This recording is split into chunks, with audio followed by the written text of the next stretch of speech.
আসসালামু আলাইকুম ওরহমতুল্লাহ। তোমরা কেমন আছো সবাই? আশা করি মহান আল্লাহর রহমতে বেশ ভালো আছো। আমাকে ঠিকঠাক মতো শোনা যাচ্ছে কিনা একটু জানাও। তোমরা অনেকেই আমাকে সালাম দিয়েছো। ওয়ালাইকুম আসসালাম ওরহমতুল্লাহ। আমার প্রিয় শিক্ষার্থী, আমার কৃতজ্ঞ শিক্ষার্থী, তোমাদের সবার জন্য রইল দোয়া। দোয়া রেখেই শুরু করছি আজকের আয়োজন। আজ এটি হচ্ছে চ্যালেঞ্জ ডে 7। আলহামদুলিল্লাহ, 7 মানে কিন্তু অনেকগুলো ক্লাস। আমাদের আজকে আমরা এটাকে বলছি ডে 7। 7 ইনশাল্লাহ আমরা দুটো লেকচার নিয়ে কথা বলবো। দুটো লেকচার নিয়ে আমরা আজকে কথা বলবো। একটা লেকচার হচ্ছে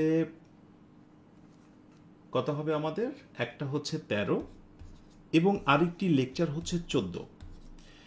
তো একেবারে শুরু থেকে এখন পর্যন্ত আমাদের যতগুলো লেকচার হয়েছে, লেকচার 1 থেকে শুরু করে আজ যেটা হয়ে যাবে এই 14 পর্যন্ত সবগুলো লেকচারের উপরে কিউ অ্যান্ড এ, প্রবলেমেটিক যে প্রশ্নগুলো তোমাদের রয়েছে, ইনশাআল্লাহ আগামীকাল প্রবলেমেটিক যে বিষয়গুলো রয়েছে সবগুলো নিয়ে আগামীকাল শুক্রবার আমি তোমাদের 7:15 আমি সময়টা বলে দিয়েছি তোমাদের। 7:15 প্রশ্নগুলোর আনসার নিয়ে কথা বলবো।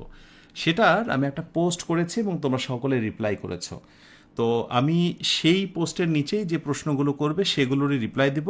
ইভেন আজকের ক্লাসেও যদি কোনো সমস্যা থেকে থাকে ওই পোস্টের নিচেই তোমরা সেটার রিপ্লাই বা সেইটার প্রত্যুত্তরটা দিয়ে রাখবে বা তোমাদের সমস্যাটা শেয়ার করবে। ইনশাআল্লাহ আগামীকাল শুক্রবার 7:15 আমি অবশ্যই কথা বলবো। সাথে আজকের ক্লাস শেষে গুরুত্বপূর্ণ কয়েকটি কথা আছে। যেহেতু আগামীকাল ফ্রাইডে, আগামীকালের ডিরেকশনটা কেমন হবে সেটি কি ক্যাপ্টেনের কাছ থেকে শুনবে না, নাকি গন্তব্যে পৌঁছেই গেছো মনে করে জাহাজ থেকে ঝাঁপ দিবে, লাভ দিবে? জানতে তো হবে জাহাজে আবার কখন পৌঁছাতে হবে, পরবর্তী ডেস্টিনেশন কোন দিকে, রাইট? সো অবশ্যই ক্যাপ্টেনের কথা শুনতে হবে। দ্যাট মিনস তোমাকে শেষ পর্যন্ত লেগে থাকতে হবে। শেষের বার্তাগুলো আগামীকাল ফ্রাইডে খুব খুব বেশি গুরুত্বপূর্ণ। দীর্ঘ লম্বা একটি ক্লান্তিকর দিন আমাদের চলল। একসাথে আমরা ক্লাস করছি 14টা, আজ অবধি পর্যন্ত শেষ হবে 14টা। সো এই ক্লান্তিকর এই 14টা ক্লাসকে কিভাবে ইফেক্টিভ করা যায় সে বিষয়ে খুবই গুরুত্বপূর্ণ তথ্য থাকবে সবার শেষে। তো শুরু করছে আজকের আয়োজনটি। অযৌক্তিক কোনো কমেন্ট করবে না। মনে রেখো, আমি তোমাদের সমস্ত ক্লাস যদি একসাথে দিয়ে দিই কোনোদিন শেষ করতে পারবে না, যদি না আমার সাথে আমার শৃঙ্খলের মধ্যে না থাকো, যদি তুমি ওবিডেন্ট না হও, তুমি যদি কৃতজ্ঞ না হও, আর একেবারে চোখ বন্ধ করে যদি আমাকে বিশ্বাস না করো, সত্যি করে বলছি, শতভাগ নিশ্চিত হয়ে বলছি, তুমি কোনো দিন 25 দিনে ইংরেজি শিখি সুফল পাবে না। কে কি বলল ভুলে যাও। রফিক স্যার এই মুহূর্তে কি বলছেন তুমি শুধু সেটাই ফলো করো। আমি তোমার ভালো চাই না খারাপ চাই, নিশ্চয়ই এই কয়দিনে আন্দাজ করতে পেরেছো। আমার উদ্দেশ্য শুধু এটাই যে তুমি আমার সঙ্গে যে কোনো মূল্যে শেষ পর্যন্ত লেগে থাকো। সো কারো কোনো কথায় তোয়াক্কা না করে আমরা লেগে থাকবো। মহান আল্লাহ যেন আমাদের প্রত্যেককে শয়তানের অসওয়াসা থেকে আমাদেরকে হেফাজত করে। প্রতিদিন নানা রকমের বাধা আসবে, অমুক তমুক কারণে লাইভ করতে পারছি না, এই ওই এসব অজুহাত ছিল রে বাবা, সবার জীবনে ছিল। আমার সমসাময়িক কালে আমার বন্ধুদের জীবনে ছিল। তারা পারেনি, যার কারণে তারা ইংরেজি শিখতে পারেনি। আলহামদুলিল্লাহ আমি পেরেছিলাম বলেই ইংরেজি শিখতে পেরেছি। সো কথা একটাই, কে কি বললো I don't care. I am in a right track and definitely I will reach in আমি ডেস্টিনেশন। আমি আমার ডেস্টিনেশনে পৌঁছাবো, এটি হচ্ছে আমার মূল কথা, রাইট? সো শুরু করছে আজকের আয়োজনটি। এখন পুরো মনোযোগ থাকবে ক্লাসে। আর যারা বিশেষ করে ক্লাসের বাইরে প্রাসঙ্গিক প্রশ্ন ব্যতীত কোনো প্রশ্ন করবে তাদেরকে চিনে রাখো এবং পরবর্তীতে আমাদেরকে একটু স্ক্রিনশট শেয়ার করবে, আমরা তাদেরকে একটু পানিশমেন্টের আওতায় নিয়ে আসবো। ঠিক আছে? এটা একটা ক্লাসরুম, ক্লাসরুমে ডিস্টার্ব করা যাবে না। সাথে এটাও বলি, আজকের এই আয়োজনটায় বেশ কিছু তথ্য পাবে। সো কোনো তথ্য বুঝতে পারিনি এই ভাবনা মনে নিয়ে আসবে না। ইভেন বুঝতে না পারলেও হতাশ হবে না, বিকজ তোমার হাতে একটা পয়েন্ট রয়েছে ক্লাসটি শেষ করে আবারও তুমি রিপিট করতে পারবে। সো কথা একটাই, যেখানে বুঝতে পারিনি ওই লাইনটা, ওই জায়গাটা বা ওই জায়গাটাই হচ্ছে আমি আন্ডারলাইন করে রাখবো। ঠিক আছে? আমি যখন রিভিশনের প্রসঙ্গটা বলবো বা আমি সময় বলবো সেখানে আবার রিভিশন করবে। যদি বুঝতে না পারো দেন আমি তো তোমাদের সাথে আছি। ঠিক আছে? সো আমরা ক্লাসে ফিরে যাচ্ছি। ক্লাসের বাইরে কোনো কথা বলা যাবে না। ওকে? সো আমরা একেবারে ফুল কনসেন্ট্রেশন দেবো ক্লাসে। Get ready? ওকে, তাহলে শুরু করি আজকের ক্লাসটি, ক্লাস 13। আচ্ছা, 13-এর ক্ষেত্রে আমরা বলে দিই আগের ক্লাসগুলোতে আমরা নাউন নিয়ে কথা বলছিলাম এবং নাউনের দুইটা মূল প্রকার কনক্রিট নাউন এবং অ্যাবস্ট্রাক্ট নাউন দুটোই শেষ হয়েছে। গত লেকচার 12 যেটা, সেখানে আমরা অ্যাবস্ট্রাক্ট নাউন নিয়ে অনেক কথা বলেছি, একটু দেখে নিও। আজকে আমরা নাউনের শেষের একটা অংশ, এটাকে আমি লেজের মতো বলবো। লেজ তো শেষেই থাকে, পেছনে থাকে, তো নাউনের শেষেও গ্রামারিয়ানরা ছোট্ট একটা লেজ রেখে দিয়েছে, বাড়তি একটা অংশ, যেটা থেকে আবার প্রতিযোগিতামূলক পরীক্ষাতেও অনেক প্রশ্ন আসে এবং বেসিকও সেখান থেকে জানার বা শেখার রয়েছে অনেক কিছু। তো আলোচনা শুরু করার পূর্বেই আমি ছোট্ট একটা টেস্ট তোমাদেরকে দিই। প্রথমেই ছোট্ট একটা টেস্ট, সো দেখি তোমরা কে কতজন পারছো। যেমন আমি যদি একটা বাক্য দিই যে হি BOUGHT হি বট সাম সোপস, ওকে, আমাকে বলতে হবে এই বাক্যটা সঠিক নাকি ভুল। তার পাশাপাশি আর একটি বাক্য দিব আমি, হি বট আ সোপ। সোপ মানে কি? সোপ মানে হচ্ছে সাবান। বলতে হবে এই দুইটি বাক্যের মধ্যে কোন বাক্যটি সঠিক। তোমাদের সময় শুরু হয়েছে। আসলে এটার উপরে বেস করেই আমাদের আজকের আলোচনাটা। যারা লাইভে ক্লাস করছো তারা তো ইনস্ট্যান্ট কমেন্ট আনসারটা দেবেই, আর যারা পরবর্তীতে রেকর্ডের আকারে দেখবে ক্লাসটা, অবশ্যই পজ দিয়ে এই ধরনের টেস্ট আমি যখনই দেব নিজে আগে আনসারটা ট্রাই করবে, তারপরে আমার সঙ্গে মিলিয়ে নেবে। সঠিক আনসারটা একটু মিলিয়ে নাও। স্বাভাবিকভাবে তোমাদের মনে হতে পারে সাম এরপরে নাউনটা প্লুরাল হয়, যেমন আমরা বলি সাম বুকস, সাম ফ্রেন্ডস, তাহলে অনেকের কাছে মনে হতেই পারে এই নাম্বারটা রাইট, কিন্তু না, এটা হচ্ছে রং। তাহলে বি নাম্বারটা রাইট না রে বাবা। সোপ এর আগেও এ বসানোর নিষেধাজ্ঞা রয়েছে। তাহলে সোপ এমন কি নাউন? সোপ মানে সাবান।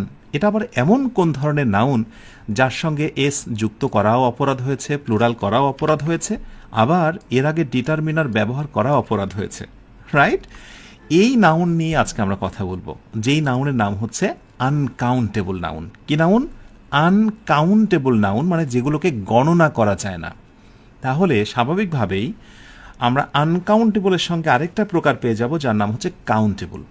তার মানে এই যে যতগুলো প্রকার নিয়ে আমরা কথা বলেছি, আমরা যদি একটু ফ্ল্যাশব্যাকে যাই, ফ্ল্যাশব্যাক অর্থাৎ পেছন ফিরে আমরা যদি একটু তাকাই, তাহলে আমরা যে কনক্রিটে 4টা প্রকার দেখেছিলাম, প্রপার, একটু আমরা রিপিট করি। প্রপার, তারপরে হচ্ছে কমন, তারপরে কালেকটিভ, তারপরে হচ্ছে material. Proper, common, collective, material, এই তো হচ্ছে কনক্রিট নাউন। এবং আরেকটি প্রকার রয়েছে কি বলতো? পঞ্চম প্রকার অ্যাবস্ট্রাক্ট নাউন। তো এই যে প্রকারগুলোর কথা আমরা বারবার বলেছি, এগুলোকে কিন্তু এই নাউনগুলোর ভিতরে কোনোগুলোকে গণনা করা যায়, আবার কোনোগুলোকে গণনা করা যায় না। সেই ভিত্তিতে আমরা নাউনের শেষ অংশে বলেছি যে সমগ্র আলোচনা শেষে আমরা কোনগুলোকে একটি দুইটি এভাবে গুনতে পারবো, আর কোনগুলোকে গুনতে পারবো না, বিশেষ কোন নাউন রয়েছে সেইগুলো একটা ক্যাটাগরি বা তালিকা দেওয়া হয়েছে, সেইগুলো আমি তোমাদেরকে দেখাবো আজকে। এবং এর সঙ্গে তোমাদেরকে দেখাবো যে নাউন এই টপিকের সঙ্গে ইংরেজির আর কোন টপিকের সম্পৃক্ততা বা উৎপত্তি বা সেটার অভ্যুদয় ঘটেছে, নাউন এই টপিকটা আসার কারণে ইংরেজি কোন কোন গ্রামার বা লেসনের সম্পৃক্ততা ঘটেছে, সেগুলো আমি দেখানোর চেষ্টা করব ইনশাআল্লাহ। তো আনসার এইখানে দুইটার কোনোটাই রাইট না, because they are uncountable noun. Uncountable noun plural হয় না, এস হওয়া অপরাধ হয়েছে। আনকাউন্টেবল কোনো আর্টিকেল বা ডিটারমিনার গ্রহণ করে না। এগুলো আর্টিকেল বা ডিটারমিনার গ্রহণ করতে পারে, সেইগুলো একটা ছকে বাঁধার নিয়ম আছে, সেগুলো আমি তোমাদের বলে দেব, ঠিক আছে? আচ্ছা, এবার আলোচনার শুরুতেই আমরা আরেকটু পেছনে ফিরে যাই। আমি ফার্স্টে বলবো Mount Everest. Mount Everest, EVEREST, Everest. Mount Everest তোমরা একটু একটু করে আমাকে বলবে। আমি পরেরটা লিখলাম মাউন্টেন, আমি তারপরটা লিখব এ মাউন্টেন রেঞ্জ, আমি তারপরে লিখব হচ্ছে রক, সবই নাউন। আমি তারপরে লিখব হার্ডনেস, তারপরে আমি লিখব পিক মানে হচ্ছে চূড়া, তারপরে লিখব আমি স্নো, SNOW, স্নো। মূল আলোচনায় প্রবেশ করার পূর্বে আমি তোমাদের কাছ থেকে জানতে চাই মাউন্ট এভারেস্ট, মাউন্টেন রেঞ্জ আমি স্মল করি, রক, হার্ডনেস, পিক এবং স্নো, এখানে যতগুলো নাউন আছে আমি ওপরের এই ক্যাটাগরি অনুযায়ী কোনগুলোকে কোন নাউনের মধ্যে ফেলতে পারি ঝটপট করে পাশে একটু লিখে দাও।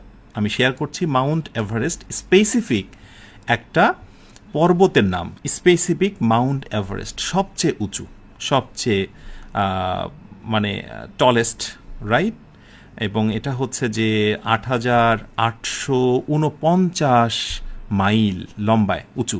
সো মাউন্ট এভারেস্ট যেহেতু এটার স্টার্টিংটা হচ্ছে capital, that means it's a proper noun. একবারে স্পেশালি প্রপার মানে নির্দিষ্ট করে আমি বলছি প্রপার মাউন্ট এভারেস্ট। আর মাউন্ট এভারেস্টকে আমি সিম্পলি একটা মাউন্টেন বলতে পারি। পৃথিবীতে অনেক মাউন্টেন আছে, সেই মাউন্টেনের মধ্যে স্পেসিফিক বা প্রপার হচ্ছে মাউন্ট এভারেস্ট। সো আমি যখন মাউন্টেন বলবো ইটস আ কমন, একেবারেই কমন কথা। আর মাউন্টেন রেঞ্জ আমরা যদি বলি এটা পর্বতের একটা শ্রেণী। যখন আমরা একটা ইউনিটের কথা বলি, পর্বত শ্রেণীর কথা বলি, গুচ্ছের কথা বলি, তখন দে আর কল্ড কালেকটিভ। মনে আছে তো? আমরা কিন্তু ফ্ল্যাশ ব্যাকের মধ্যে আছি। এরপরে আমরা যদি বলি হচ্ছে পর্বত শ্রেণীতে আসলে কিসের সমন্বয় থাকে, কিসের সমন্বয় একটা পর্বত গড়ে ওঠে, তাহলে সেখানে প্রচুর পরিমাণে রক থাকে বা শিলা থাকে। তো রক, শিলা এটা তো সাবস্টেন্স, দ্যাট মিনস এটা ম্যাটেরিয়াল। ভেরি গুড, অনেকেই লিখছো এটা হচ্ছে ম্যাটেরিয়াল, ভেরি গুড।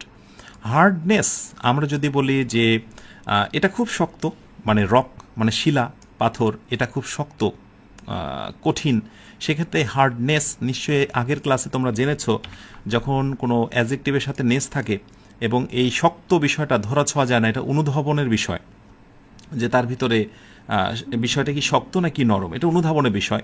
তো সেক্ষেত্রে হার্ডনেসটাকে আমরা বলবো অ্যাবস্ট্রাক্ট, যা ধরা যায় না, ছোঁয়া যায় না, শুধু অনুধাবন করা যায়। So abstract noun. আমি কেন এগুলো ধারাবাহিকভাবে লিখছি আমি বলছি। পিক আমরা যেটা চূড়া বলি, একটা পাহাড়ের কিন্তু একেবারে পিক মানে ত্রিভুজ আকৃতি যে চূড়া থাকে, সেই চূড়াটাকে আমরা কি বলতে পারি? Who can say? Is it countable? Right. So এটা হচ্ছে নাউন, বাট সেটা কাউন্টেবল, কাউন্টেবল নাউন। এটা যে কাউন্টেবল, গণনা করা যায়, তার একটা প্রমাণ আমি তোমাদের দেবো। আর স্নো মানে হচ্ছে তুষার। স্নো মানে কি? তুষার। বিশেষ করে মাউন্ট এভারেস্টে প্রচুর পরিমাণে তুষার থাকে। এই তুষারটাকে আমরা বলবো আনকাউন্টেবল। তো স্বাভাবিকভাবেই একটা জিনিসের সঙ্গেই এতগুলো নাউনের সম্পৃক্ততা। আমরা মূলত মাউন্ট এভারেস্টকে নিয়েই কথা বলেছি, তাকে কাছে রেখে তারই আশেপাশের জিনিসগুলো নিয়ে কথা বলেছি, তার সঙ্গে সবগুলো নাউনেরই সম্পৃক্ততা। আসলে এ কারণেই ইংরেজিতে নাউনের এত ক্লাসিফিকেশান। একটা নাউনকে ডিফাইন করার জন্য, ভালো করে বোঝানোর জন্য বেসিক্যালি নাউনের এত ক্লাসিফিকেশান। পিকটা যে কাউন্টেবল আর স্নোটা যে আনকাউন্টেবল, তার প্রমাণ আমরা এখন দেব। এইবার আমাদের মূল আলোচনা বিষয় ফিরে আসছি আমরা, কাউন্টেবল ভার্সেস আনকাউন্টেবল। শিরোনাম countable versus uncountable. So uncountable প্রসঙ্গত বলি যে ব্রিটিশ ইংলিশে আনকাউন্টেবল বলা হয়, আর আমেরিকান ইংলিশে এটাকে বলা হয় non countable. So non countable দেখলে অবাক হয়ে যেতে হবে না, যেই লাউ সেই গরু, ঠিক আছে? আচ্ছা, টেস্টে আসি আমরা। একটা টেস্টে ধরো আমি একটা বাংলা বললাম যে Mount Everest, Mount Everest, VEREST, Mount Everest has one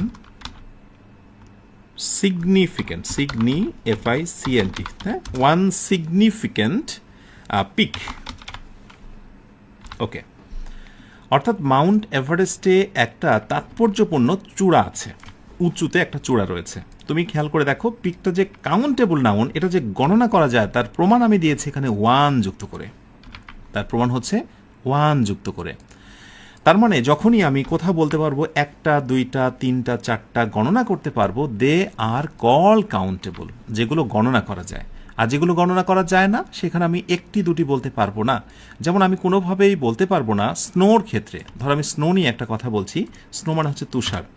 যেমন I saw আ স্নো অথবা ওয়ান স্নো। আমি একটি তুষার দেখেছিলাম, বা এও স্নো বা a one snow. Is it possible? No.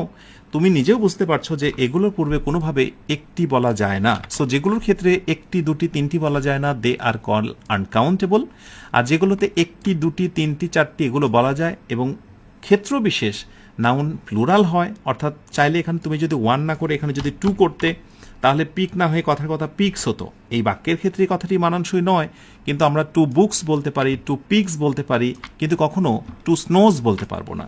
তার মানে ইংরেজি গ্রামারে আনকাউন্টেবল নাউনের ছকে বাঁধা কিছু শব্দ রয়েছে যেগুলো মুখস্থ রাখা জরুরি। কথাটা মনে রেখো, কাউন্টেবল নাউনের সংখ্যা মোটামুটি দেখলেই চেনা যায়, কিন্তু আনকাউন্টেবলের জন্য মুখস্থ রাখা খুব খুব জরুরি। এই জন্য আমরা আনকাউন্টেবল নাউনের একটা লম্বা লিস্ট তোমাদেরকে দেব।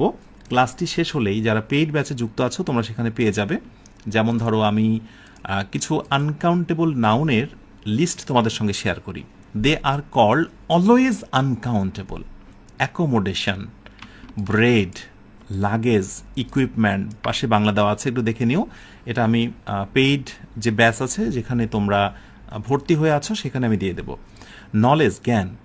এই পাশে যে শব্দগুলো দেখতে পাচ্ছ, আজকের পর তোমাদের কাজ হচ্ছে এগুলো মুখস্থ করে নেওয়া। এগুলো কি করা? মুখস্থ করে নেওয়া। এবার একটা মজার কথা শোনো, আনকাউন্টেবল নাউনকে আমরা কাউন্টেবল করতে পারি, অর্থাৎ এই পাশে নাউনগুলোকে আমরা কাউন্টেবল করতে পারি বিশেষ পন্থা বা বিশেষ ফ্রেজ ব্যবহার করে।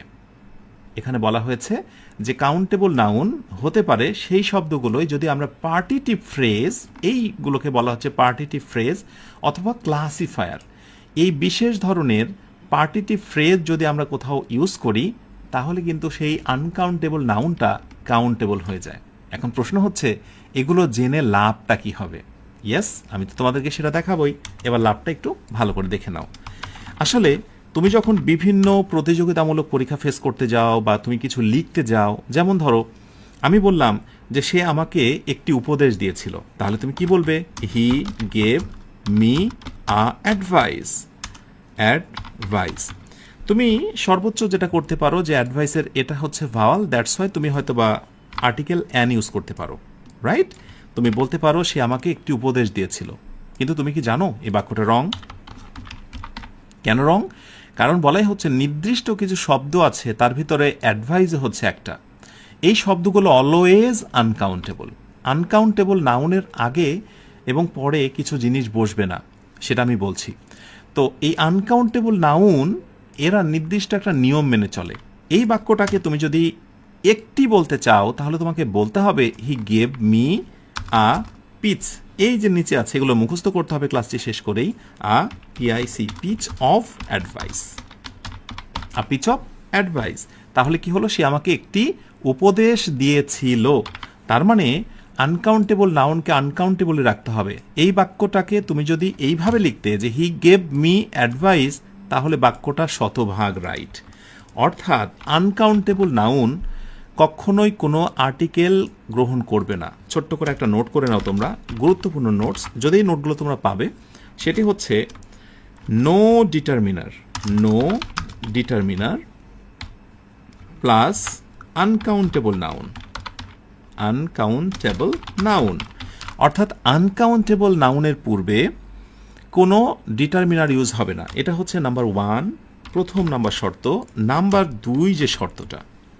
দুই যে শর্তটা, আনকাউন্টেবল নাউন এর সঙ্গে কি হবে না বলো তো?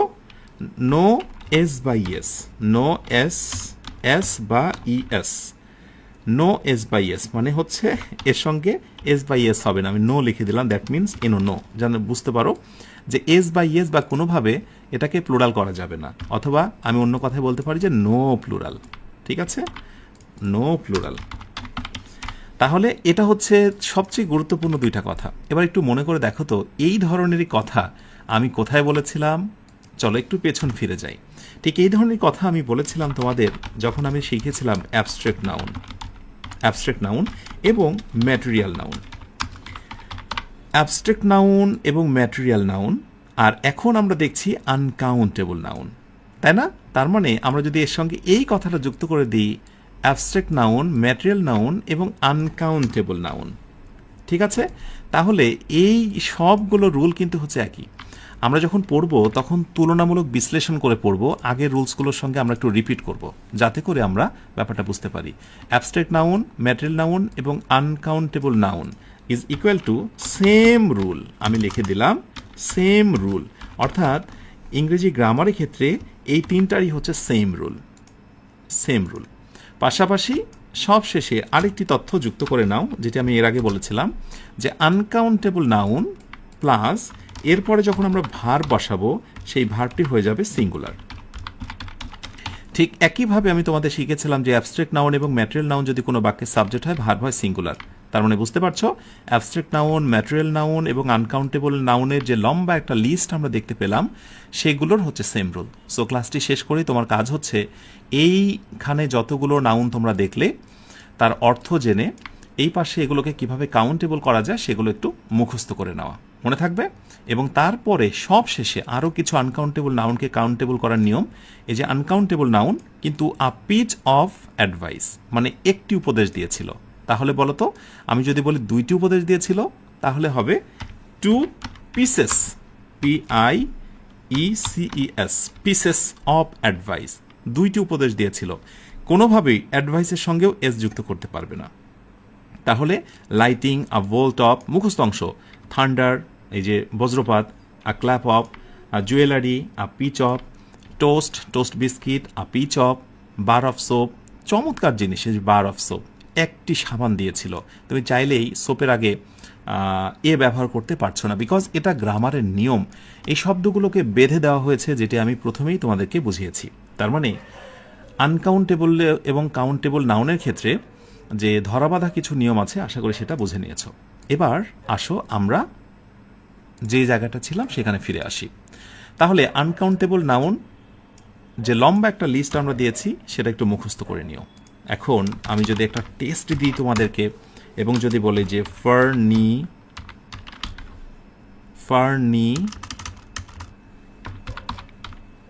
TURES, ফার্নিচার্স আর নেসেসারি, ভালো করে বুঝে শুনে বলবে কোনটি সঠিক আছে। এ ফার্নিচার ইজ নেসেসারি,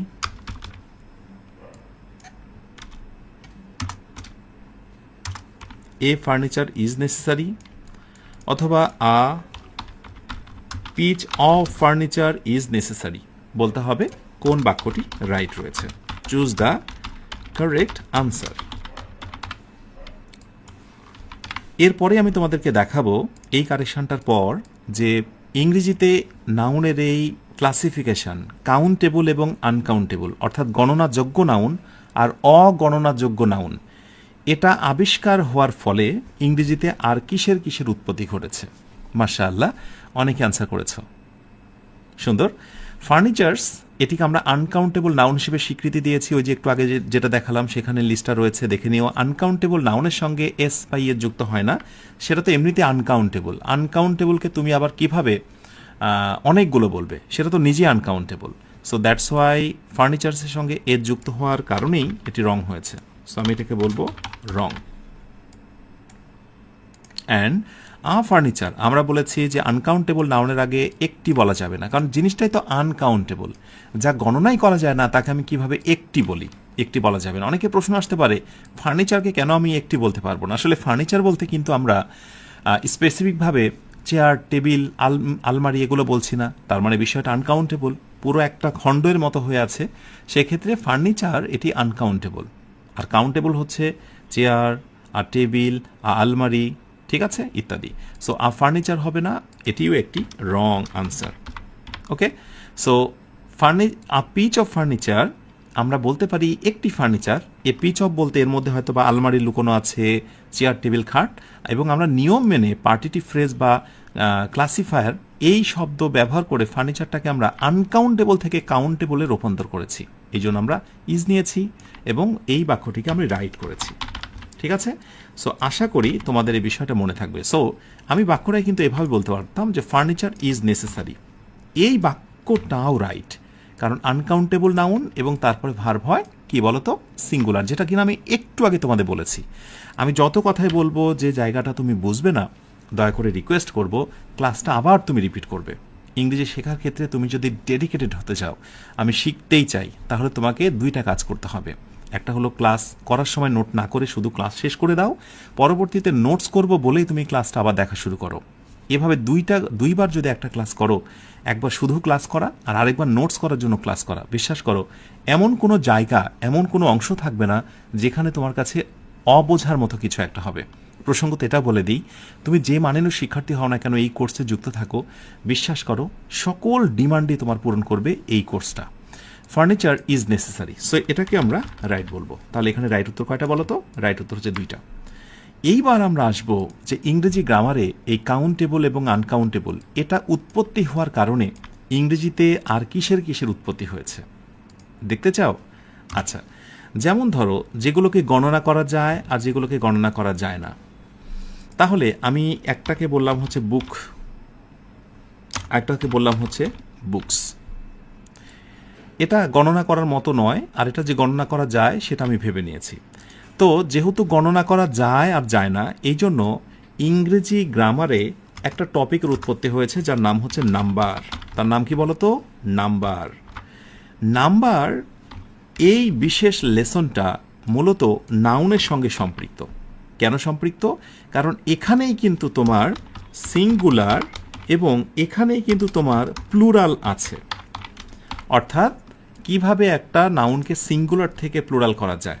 তার মানে নাউনের ভেতরে যদি কাউন্টেবল এবং আনকাউন্টেবলের বিষয়টি না থাকতো, তাহলে সিঙ্গুলার প্লুরালের বিষয়টিও ইংরেজিতে আসতো না, নাম্বার নামক লেসনটারও প্রয়োজন হতো না।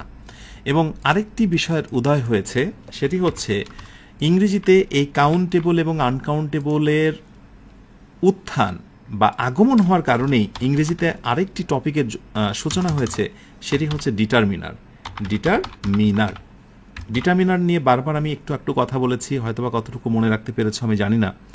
তো এই ডিটারমিনার অর্থাৎ যেটাকে আমরা বলি আর্টিকেল, ধরো আমি বললাম এ, এই যে তোমার হচ্ছে এ এন ডি যেগুলো আর্টিকেল, এরপর হচ্ছে পজেসিভ হি ইজ মাই, এরপর হচ্ছে তোমার demonstrative this that those etc. এই যে শব্দগুলো, এগুলোকে আর্টিকেল বলছি, এগুলোকে পজেসিভ বলছি, এগুলোকে ডেমনস্ট্রেটিভ বলছি, এই সবগুলোই কিন্তু ডিটারমিনারের প্রকার। তো এই সকল শব্দগুলোই কিন্তু কার আগে বসে বলো তো? অবশ্যই নাউনের আগে বসে। এবং কোন নাউনের আগে বসে বলো তো? যে নাউনগুলো হচ্ছে কাউন্টেবল, যে নাউনগুলো কাউন্টেবল, কাউন্টেবল, কাউন্টেবল, কাউন্টেবল। আমি পরবর্তীতে দেখাবো যে এই যে কাউন্টেবলের কারণে ডিটারমিনারগুলোর উৎপত্তি হয়েছে এবং আনকাউন্টেবলের কারণে যে ডিটারমিনারের আরও একটি প্রকারের উৎপত্তি হয়েছে। অর্থাৎ কাউন্টেবল এবং আনকাউন্টেবল নাউন ইংরেজিতে না থাকলে ডিটারমিনারের বিশেষ এই প্রকারটির উৎপত্তি হওয়ার প্রয়োজনীয়তা ছিল না। তাহলে নাউনের কাউন্টেবল এবং আনকাউন্টেবলের সঙ্গে আমরা সম্পৃক্ততা পেলাম নাম্বারের, অর্থাৎ সিঙ্গুলার এবং প্লুরাল নাম্বারের। আর নাম্বার 2তে আমরা ডিটারমিনারের সম্পৃক্ততা পেলাম। এবং ইংরেজিতে আরও একটা চমৎকার জিনিসের অভ্যুদয় ঘটেছে যখনই নাম্বারের আবিষ্কার হয়েছে। নাম্বার যখনই আবিষ্কার হয়েছে, জাস্ট এগুলো শুনে রাখো, কারণ অনেকে হয়তো বা ধরতে পারবে না। নাম্বার আবিষ্কার হওয়ার সঙ্গে সঙ্গে যখন সিঙ্গুলার এবং প্লুরালে আবিষ্কার হয়েছে, তখনই একটা নতুন লেসনের অভ্যুদয় করেছে, এবং সেটার নাম হচ্ছে, মনে রেখো তোমরা, subject verb agreement. Subject verb GREE agreement, MENT। অর্থাৎ সাবজেক্ট সিঙ্গুলার হলেই ভার্ব সিঙ্গুলার, নাউন সিঙ্গুলার হলেই ভার্ব সিঙ্গুলার। এই যে সাবজেক্টের সঙ্গে ভার্বের যে সিঙ্গুলার প্লুরালে যে সম্পৃক্ততা, সেটি হচ্ছে ইংরেজি গ্রামারের আরেকটি লেসন, যার নাম হচ্ছে সাবজেক্ট ভার্ব এগ্রিমেন্ট। তাহলে বুঝতে পারছো যে একটি প্রয়োজনীয়তার কারণে ইংরেজি গ্রামারের আরেকটি জিনিসের উত্থান বা আগমন।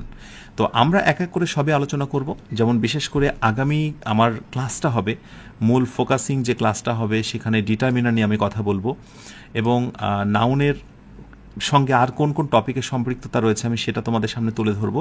এখন এই কাউন্টেবল এবং আনকাউন্টেবলের কারণে যে নাম্বারের জন্ম হয়েছে, সেই নাম্বারটা আমি তোমাদেরকে দেখাই, যে নাউন থেকে যে নাম্বারের জন্ম হলো, তোমাদের কাজ হচ্ছে যে কোনো বই থেকে নাম্বার নামক এই চ্যাপ্টারটি বের করে নেওয়া। যারা আমার নিট বইটা সংগ্রহে রেখেছ, নিট বইটার নাম্বার চ্যাপ্টারটা বের করবে। আর যারা পেইড ব্যাচে যুক্ত আছো তারা তো এই পিডিএফটা পেয়ে যাবে সেখানে। নাম্বারের যে দুইটা প্রকার, একটা হচ্ছে সিঙ্গুলার নাম্বার এবং আরেকটি হচ্ছে প্লুরাল নাম্বার, এটা মুখস্থ অংশ। আমি ইংরেজি শেখার শুরুতে তোমাদের বলেছিলাম যে যখনই তুমি ইংরেজি শিখতে চাইবে তখন স্বাভাবিকভাবেই তোমাকে কিছু অংশ আমি, অন্য একজন শিক্ষক, একজন বড় ভাইয়া তোমাকে শেখাবেন। সেগুলো হচ্ছে আন্ডারস্ট্যান্ডিং পার্ট, বোঝানোর অংশ, আরেকটি হচ্ছে মেমোরাইজিং পার্ট, মুখস্থ অংশ। নাম্বারের এই চ্যাপ্টারটা অল অ্যাবাউট মুখস্থ অংশ। তো নাম্বারের ক্ষেত্রে আমরা দেখেছি যে কিছু কিছু নাউন আছে। দেখো শব্দগুলো কিন্তু নাউন, আমরা কিন্তু চ্যাপ্টারের মধ্যে রয়েছি নাউন চ্যাপ্টারের মধ্যে। হ্যাঁ, আমরা নাউন চ্যাপ্টারের মধ্যে নাউনের সঙ্গে তার অন্যান্য লেসনের সম্পৃক্ততা প্রকাশ করছি। সো বয় থেকে বয়েজ, গার্ল থেকে গার্লস, এটা ছোটদের ক্ষেত্রে বেশি আসে। 5, 6, 7 বাচ্চাদেরকে নানাবিধভাবে টেস্ট করা হয়। যেমন হয়তোবা বলা হবে যে আই হ্যাভ, খেয়াল করো, আই হ্যাভ টু পেন নাকি পেন্স, বলো তো আই হ্যাভ টু কি পেন নাকি পেন্স? তাহলে তুমি বলবে যেহেতু টু আছে তাহলে এখানে পেন্স হবে, রাইট? তাহলে এই যে পেনের সঙ্গে তুমি এস যুক্ত করলে এটাকে আমরা বলছি কাউন্টেবল নাউন, মানে এই নাউনটাকে গণনা করা যায়, কাউন্টেবল, গণনার ভিত্তিতে করা যায়। এবং এই যে টু, যেটা নাউন আগে বসিয়েছি আমরা, এটাকে আমরা বলছি হচ্ছে ডিটারমিনার। কি বলছি? ডিটারমিনার। তার মানে নাউন সিঙ্গুলার, প্লুরাল, এবং এটা হওয়ার কারণে, কাউন্টেবল আনকাউন্টেবল হওয়ার কারণেই ইংরেজিতে ডিটারমিনারের জন্ম হয়েছে। 1, 2, 3, 4, 5 এগুলো হচ্ছে ডিটারমিনার, যেটা কিনা কার আগে বসে? নাউনের আগে বসে। তো এই প্রথম যে নাউনের প্রকারটা সিঙ্গুলার এবং প্লুরাল, এটা সবাই পারে। পরবর্তীতে আরেকটা গোলক ধাঁধাময় সিঙ্গুলার এবং প্লুরাল আসলো, যেগুলোর ভিতরে ভাওয়াল কনসোনেন্টের পরিবর্তন করে ম্যান থেকে মেন, উইম্যান থেকে উইমেন, লাউস থেকে লাইস, এগুলো কষ্ট করে একটু মুখস্থ রাখতে হয়। বিশ্বাস করো, আমি তোমাদের রফিক স্যার, আমি কোনোদিনই হয়তো বা বলতে পারবো না যে লাউসের প্লুরাল কি লাইস, যদি না এটা মুখস্থ না করি। প্রতিযোগিতামূলক পরীক্ষাতে এখান থেকে প্রশ্ন হয়, তুমি খেয়াল করে দেখো প্রশ্নের ধরন, ক্যাটাগরি বোঝো তোমরা। নাউন থেকে প্রশ্ন করা হচ্ছে what is the plural of goose. 4টা অপশান তোমাদেরকে দেবে। গুজ, যার বাংলা অর্থ হচ্ছে রাজহংসী, এটার প্লুরাল কি? এটার প্লুরাল হচ্ছে গিজ। গুজ, গিজ, অর্থাৎ রাজহংসীগুলো, অনেকগুলো। মাউস, মাইস, ইঁদুরগুলো। পা সমূহ, দাঁতগুলো। তাহলে এগুলো যদি মুখস্থ আমি না করি আমি কিভাবে পারবো বলো তো? আমি তোমাকে একদিকে গ্রামারের বেসিক শেখাচ্ছি, আর অন্যদিকে তোমাকে এটা বলছি না যে ইংরেজির মুখস্থ করা কিছু বিষয় রয়েছে। ক্লাসটি শেষ করে জেন্ডার লেসনটা শেষ করবে এবং তারপরে আমার যে কোনো একটা ভিডিওর নিচে কমেন্ট করবে, স্যার আপনাকে আপনার দেওয়া ক্লাসে জেন্ডার যে আপনি বলেছিলেন পড়তে সেগুলো পড়া ডান, রাইট? এই শিটে সবগুলো আগে শেষ করবে। এরপর ইংরেজিতে আরও ব্যতিক্রম কিছু জেন্ডারের আগমন ঘটেছে।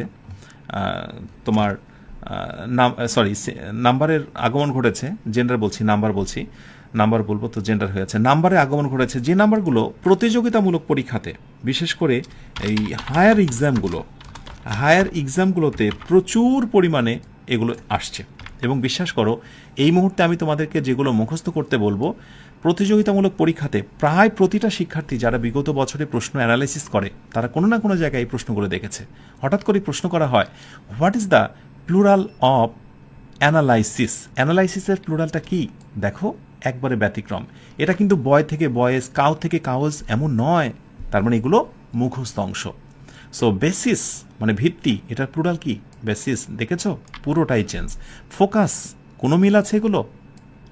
সো ইংরেজিতে যদি বলো যে বিশ্বাসঘাতকতার মতো জায়গা কোনগুলো, তাহলে আমি বলবো যে এই হচ্ছে তোমার নাম্বার, অর্থাৎ সিঙ্গুলার থেকে প্লুরাল, এই একটা পার্ট। অন্যান্যগুলো তো রয়েছেই, এই পার্টটা তোমাদের কাজ হচ্ছে মুখস্থ করে নেওয়া। ঠিক আছে, ব্যাস। তাহলে আমি তোমাদেরকে নাম্বার সংক্রান্ত ইনফরমেশনটা দিয়ে দিলাম। আশা করি আগামী ক্লাসে তোমরা নাম্বারের এই অংশটা কাভার করে ফেলবে ইনশাআল্লাহ।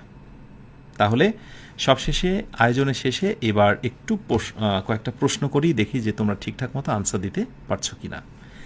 কারণ আজকের আলোচনাটা মূলত যেহেতু কাউন্টেবল এবং আনকাউন্টেবলের দিকে ফোকাস করে, সো আমরা এর বাইরে যাব না, ঠিক আছে? চাইলে একটি ক্লাসে অনেক কিছু বলা যায়, কিন্তু আমার মনে হয় না যে এর বেশি কিছু দরকার রয়েছে। যতটুকু বা আমাদের মূল টপিক যা তার ভেতরে আমরা আলোচনা করব। সো প্রথম পেজটা হচ্ছে the building, BUILDN, building is BUILT built of stone, স্টোনের তৈরি। স্টোনের নিচে আমি আন্ডারলাইন করলাম এবং প্রশ্ন করছি এটা কি নাউন। এই পাশে আমি জাস্ট ক্লু দিলাম, আমি অপশান দেব না। তোমাদের কাছ থেকে প্রত্যাশা করছি তোমরা পারছো কি না, একটু বলো দেখি। ওকে,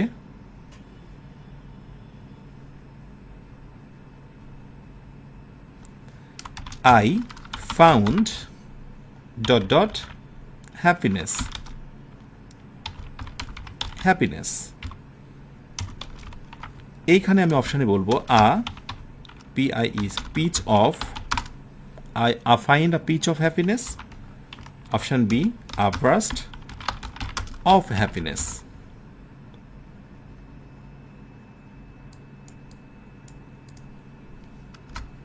সুন্দর। স্টোনের নিচে আন্ডারলাইন করে প্রশ্ন করা হবে এটা কি কাউন্টেবল নাউন নাকি আনকাউন্টেবল। এটা কি কাউন্টেবল বলা হবে নাকি আনকাউন্টেবল? এই নাউনটাকে কাউন্টেবল, এটা কি গণনা করা যায় স্টোন পাথরকে? না, তাহলে বলবে এটা আনকাউন্টেবল। আনকাউন্টেবল, কাউন্ট TABLE, ওকে, আনকাউন্ট TABLE। তাহলে স্টোনটাকে আমরা বলবো আনকাউন্টেবল নাউন, এটা গণনা করা যায় না, রাইট? স্টোনকে ধরা যায়, ছোঁয়া যায়, তো সেটাকে গণনা করা যায় না। I found happiness, a burst of happiness, আমি খুশির একটা ঝলকানি দেখতে পেলাম। তার মানে আনকাউন্টেবল নাউনকে যদি আমি বিশেষ ফ্রেজ দিয়ে কাউন্টেবল করতে চাই, সেটা আমাকে মুখস্থ করতে হবে। ওই যে বললাম মুখস্থ অংশ, এখানে পিচ অফ হবে না, আমি এ পিচ অফ অ্যাডভাইস বলতে পারি, কিন্তু কখনো এ পিচ অফ হ্যাপিনেস নয়, বরং হ্যাপিনেসের আগে পার্টিটিভ ফ্রেজ যেটা বসবে সেটি হচ্ছে বার্স্ট অফ হ্যাপিনেস। তাহলে নির্দিষ্ট শব্দগুলো মুখস্থ করতে হবে। জাস্ট এটার প্রয়োজনীয়তা আমি তোমাদেরকে বোঝালাম। ওকে, তাহলে এই হচ্ছে আজকের আয়োজনটি। আশা করি কাউন্টেবল এবং আনকাউন্টেবল নাউনের আলোচনা বুঝেছ। প্রতিযোগিতামূলক পরীক্ষাতে এটা দুইভাবে প্রশ্ন হয়ে থাকে, একটা হচ্ছে ফিলিং ইন দ্য গ্যাপ এবং আরেকটি হচ্ছে sentence correction. Okay, and last final test দিয়ে আজকের আয়োজনটি শেষ করব। ফাইনাল টেস্টটা হচ্ছে যে what kind of noun money is, অর্থাৎ মানিটাকে আমি কি নাউন বলতে পারি? Option A countable,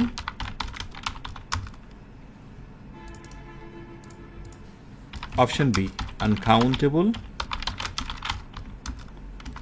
option C abstract. Okay, এবং এটার মধ্যে দিয়ে আমি অ্যাবস্ট্রাক্টের সঙ্গে আনকাউন্টেবল নাউনের যে একটা গোলক ধাঁধা, যেটা গত ক্লাস বা তার আগের ক্লাসেও আমি হালকা টাচ দিয়েছিলাম 12 বা 11তম ক্লাসে, সেটা বলছি। ইয়াস, মানি মানে টাকা। অনেকেই মনে করে টাকা তো গণা যায়, সো অনেকেই এটাকে কাউন্টেবল বলে ফেলে, কিন্তু মানি মানে আসলে টাকা নয়। মানি মানে হচ্ছে অর্থ সম্পদ। মানি মানে অর্থ সম্পদ। আচ্ছা, মানি মানে যখন আমি অর্থ সম্পদ বললাম, তুমি কি ধরতে ছুঁইতে পারছো? না। সো আসলে মানির বাংলা অর্থ কিন্তু টাকা নয়, মানির বাংলা অর্থ হচ্ছে অর্থ সম্পদ। অর্থ সম্পদকে ধরা ছোঁয়া যায় না, এটা একটা কনসেপ্ট। সো মানিটা হচ্ছে আনকাউন্টেবল নাউন, মানিটা হচ্ছে আনকাউন্টেবল নাউন। এখন এই মানিটাকে আমরা কাউন্টেবল করতে পারি। আচ্ছা, তার আগে বলি, মানিটাকে এখন তুমি যদি অ্যাবস্ট্রাক্ট বলো তাহলে কিন্তু এটা হবে না, কারণ মানিকে কিন্তু যাই হোক ধরা যায়, ছোঁয়া যায়। সেটাকে আমি অর্থ সম্পদ বলছি, কিন্তু ওই যে টাকা, নোট, এটা কিন্তু ধরা ছোঁয়া যায়, সেই জন্য এটা অ্যাবস্ট্রাক্ট নয়। অ্যাবস্ট্রাক্ট মানে যাকে ধরা ছোঁয়া যায় না। তার মানে সকল আনকাউন্টেবল নাউনই কিন্তু অ্যাবস্ট্রাক্ট নাউন নয়, বুঝতে পেরেছ? বাট সকল অ্যাবস্ট্রাক্ট নাউনই হচ্ছে আনকাউন্টেবল নাউন। আমি আবার রিপিট করছি, সকল আনকাউন্টেবল নাউনই কিন্তু অ্যাবস্ট্রাক্ট নাউন নয়, কিন্তু যত অ্যাবস্ট্রাক্ট নাউন আছে, কাইন্ডনেস, তারপরে হচ্ছে হার্ডনেস, অনেস্টি, সকল অ্যাবস্ট্রাক্ট নাউনই হচ্ছে আনকাউন্টেবল নাউন। তাহলে এই জিনিসটা জাস্ট মনে রেখো। তাহলে আমি যদি বলতে চাই মানির পরিবর্তে এটাকে কাউন্টেবল করব কীভাবে বলো তো? মানি এটা আনকাউন্টেবল, কাউন্টেবল কী হবে? টাকা আর নোট, ঠিক আছে? আর ডলার। মানির পরিবর্তে যদি প্রয়োজনে আমরা একটি বলতে চাই, কাউন্টেবল করতে চাই, তাহলে টাকা বলতে হবে, নোট বলতে হবে, কয়েন বলতে হবে, ডলার বলতে হবে। আর এগুলো তুমি কোথা থেকে শিখবে বলো তো? ইয়েস, আবারও রিপিট করছি, একেবারে মুখস্থ অংশ।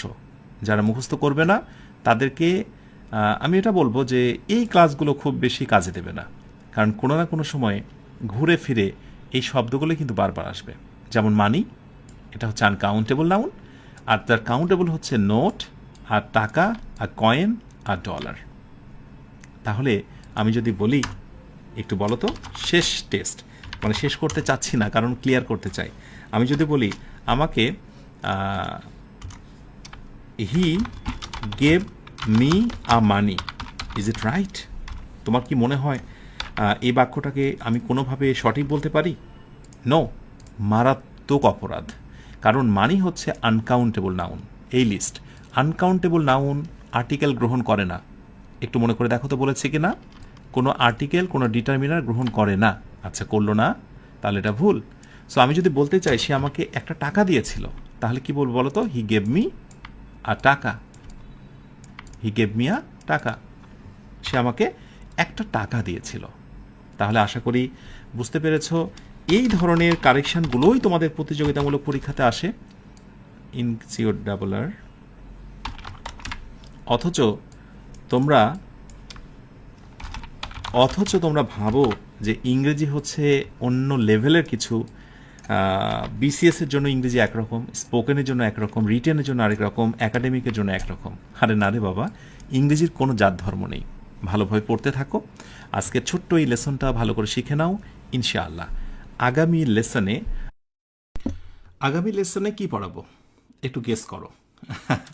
কারণ আগামী লেসনটা এই মুহূর্তে না বলি, এই লেসনটা শেষ, বাট এই লেসনটা বুঝেছ কিনা একটু আমাকে জানাও।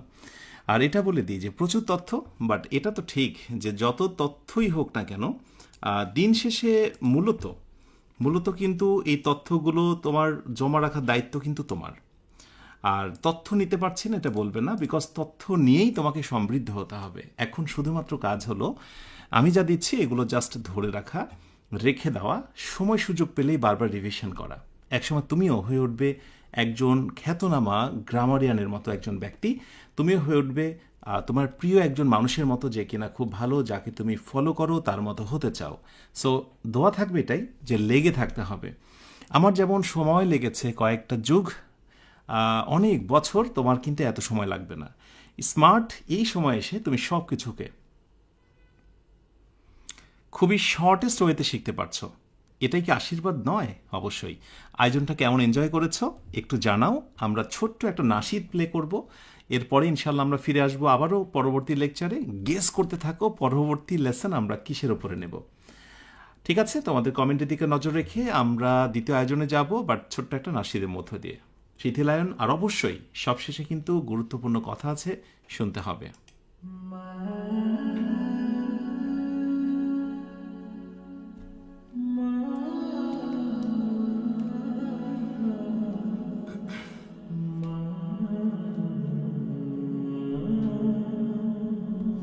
দোয়া কবুলের খানে করি মোনাজাত, আমার মাকে প্রভু দাও জান্নাত, আমার মা জননীকে দাও মোনাজাত।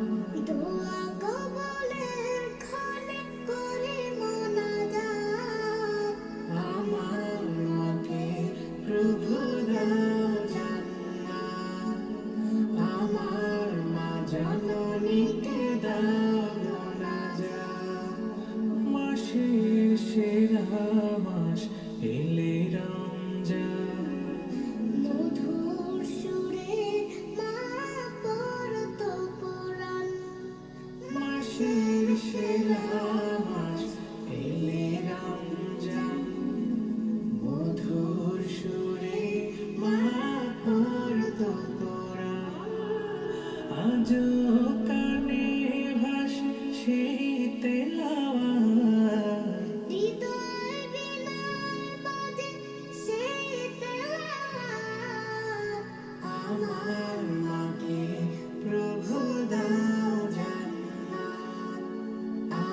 আমার মা জননীকে দাও গো নাজাত।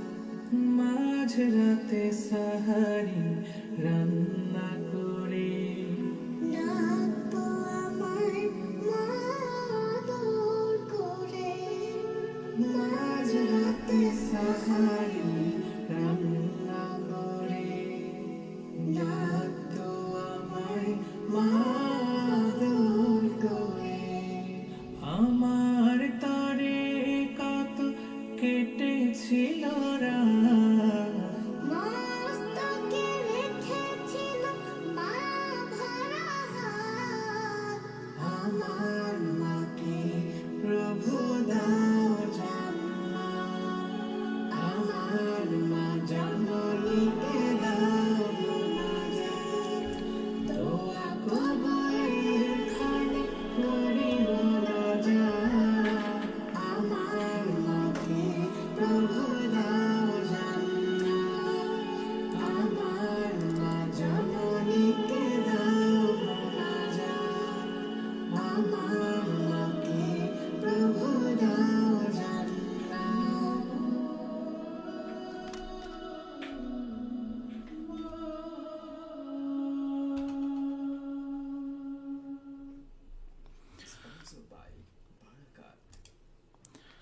আসসালামু আলাইকুম রহমতুল্লাহ, ওয়েলকাম ব্যাক। আবারও ফিরে আসলাম আমরা পরবর্তী আয়োজনে, পরবর্তী ক্লাসে। আশা করছি ক্লাসটাও বেশ তোমাদের জন্য এনজয়েবল হবে। বেসিক ক্লাস 14 অর্থাৎ 14 নম্বর ক্লাসটা। 14 নম্বর ক্লাসে আমি চাইবো যে শতভাগ তোমাদের জন্য মনোযোগ থাকে। দেখো, সফল হওয়ার ক্ষেত্রে এই জিনিসটাই গুরুত্বপূর্ণ। বিশেষ করে আমি তোমাদেরকে একটা কথা বলি, বাস্তব উদাহরণ দিই। পরীক্ষার খাতায় প্রথম পৃষ্ঠার যেমন লেখা হয়, শেষ পৃষ্ঠার লেখা কিন্তু তোমার তেমনটা হয় না। ধরো, পরীক্ষার খাতায় তুমি 20 পৃষ্ঠা লিখলে, প্রথমে যখন শুরু করো মনের মাধুর্য মিশিয়ে খুবই দরদ দিয়ে লেখো, মাঝে একটু খারাপ আর শেষের দিক তো লেখা বোঝাই যায় না। কিন্তু বিশ্বাস করো, 20 পাতা না লিখে তুমি যদি 10 পাতা লিখতে এবং সেটা যদি প্রথম পাতার মতো হতো, এটা অনেক বেশি ইফেক্টিভ হতো, চমৎকার হতো। সো আমাদের এই আয়োজনটার মূল কথা হচ্ছে শুরু এবং শেষটা যেন কখনো 100 কখনো 90 না হয়, সর্বদাই যেন 100 আউট অফ 100, 100তে 100 যেন মনোযোগ থাকে। আমার প্রিয় শিক্ষার্থীরা, আমার কৃতজ্ঞ শিক্ষার্থীরা, একটু আমাকে জানাও তো, একেবারে দম নিয়ে শিরায় শিরায় যেন তোমার একবারে স্পিরিট প্রবাহমান হয়, এমন শক্তি নিয়ে বলো ইনশাআল্লাহ স্যার, ছিলাম, আলহামদুলিল্লাহ, আছি, ইনশাআল্লাহ থাকবো। এই মর্মে ইনশাআল্লাহ বলো, ইয়েস বলো, অথবা ওকে লেখো। একটু আমি কমেন্টে দেখতে চাই। শুরু করছি এই আয়োজনটা, দেখি কারা কারা তোমরা ওকে লিখছো। ঠিক আছে, তাহলে আমরা এখনই ক্লাসটা শুরু করছি। Get ready. আমরা নাউন পড়তে যে গত ক্লাসে অর্থাৎ লেকচার 13-এ আমরা দেখেছি যে নাউনের সঙ্গে বেশ কিছু টপিকে সম্পৃক্ততা পেয়েছি। যেমন আমরা ডিটারমিনার পেয়েছি, মনে আছে? সো সেই ডিটারমিনার নিয়ে আজকে আমরা কথা বলবো। সো আজকের আলোচ্য বিষয় হচ্ছে ডিটারমিনার।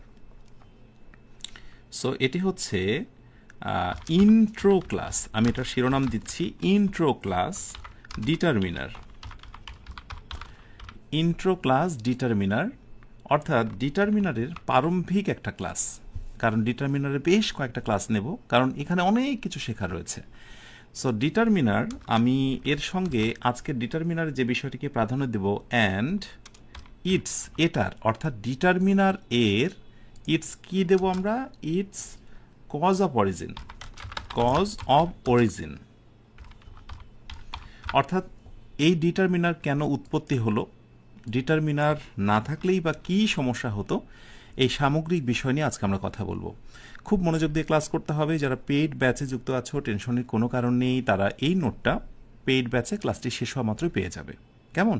আচ্ছা, ডিটারমিনারের আলোচনা শুরুতে ছোট্ট আমার একটা কোয়েশ্চিন আছে তোমাদের উদ্দেশ্যে, যারা তোমরা আমার সঙ্গে যুক্ত হয়েছ।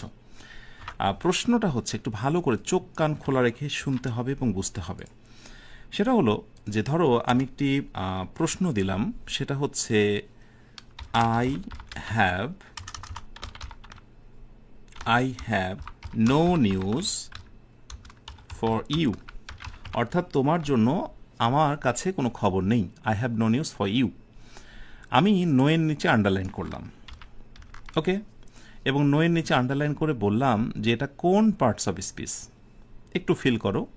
আমি যদি বলি যে নোটাকে কোন পার্টস অফ স্পিচ বলতে পারি, এটা যদি একটা বাক্য হয়, আমি যখন তোমাকে পার্টস অফ স্পিচ শেখানোর চেষ্টা করছি সেখানে বলেছিলাম শুরুর ক্লাসে যে বাক্যে ব্যবহৃত, এই তো সেন্টেন্স, এই তো বাক্য, বাক্যে ব্যবহৃত প্রত্যেকটি অর্থবোধক শব্দ, প্রতিটি অর্থবোধক শব্দ, যতগুলো এখানে শব্দ তুমি দেখতে পাচ্ছ সবগুলো কিন্তু অর্থবোধক শব্দ, এবং সবগুলো কিন্তু হচ্ছে এক একটা পার্টস অফ স্পিচ।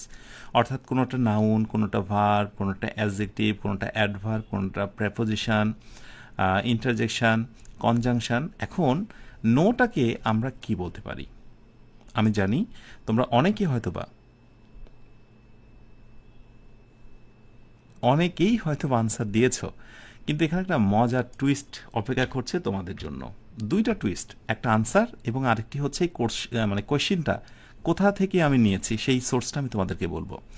একটা ছোট্ট শর্টকাট তোমরা মাথায় গেঁথে রেখেছ অনেক, এবং আমিও তোমাদের বলেছি, সেটা হলো যে অ্যাজেক্টিভের পরে নাউন বসে বা নাউনের আগে যে শব্দটি বসে সেটি অ্যাজেক্টিভ বসে। এই শর্টকাটটা অনেকের মনে আছে, এবং স্বাভাবিকভাবেই তোমরা ভাবছো নিউজ শব্দটা অবশ্যই নাউন, মানে খবর। অতএব নিউজের আগে যেহেতু নো বসেছে তাই নোটা হচ্ছে অ্যাজেক্টিভ। সেই সেন্স থেকে তুমি এটাকে অ্যাজেক্টিভ বলেছ, এটাই কিন্তু স্বাভাবিক। এটা স্বাভাবিক না? অনেকে এটা অ্যাজেক্টিভ বলেছ। আবার কেউ কেউ বলছো যে না, এটা অ্যাজেক্টিভ নয়। এটা কি? গত ক্লাসে আমি যখন তোমাদের শিখিয়েছিলাম, গত ক্লাসে অর্থাৎ ক্লাস 13-এ, সেখানে বলেছিলাম যে ডিটারমিনার নামক একটা শব্দ আছে, যেটা নাউন আসার কারণেই মূলত, বা নাউনের প্রকারগুলো থাকার কারণেই ডিটারমিনারের জন্ম হয়েছে। তার মানে নাউনের পূর্বে কিন্তু কি বসে? ডিটারমিনার বসে। তাহলে এখন প্রশ্ন হচ্ছে দুইটা, যে নিউজ শব্দটা নাউন, নাউনের আগে বসা নো শব্দটি কি আমি অ্যাজেক্টিভ বলবো, নাকি নিউজ শব্দটি হচ্ছে নাউন, তার আগে বসা শব্দটিকে আমি ডিটারমিনার বলবো?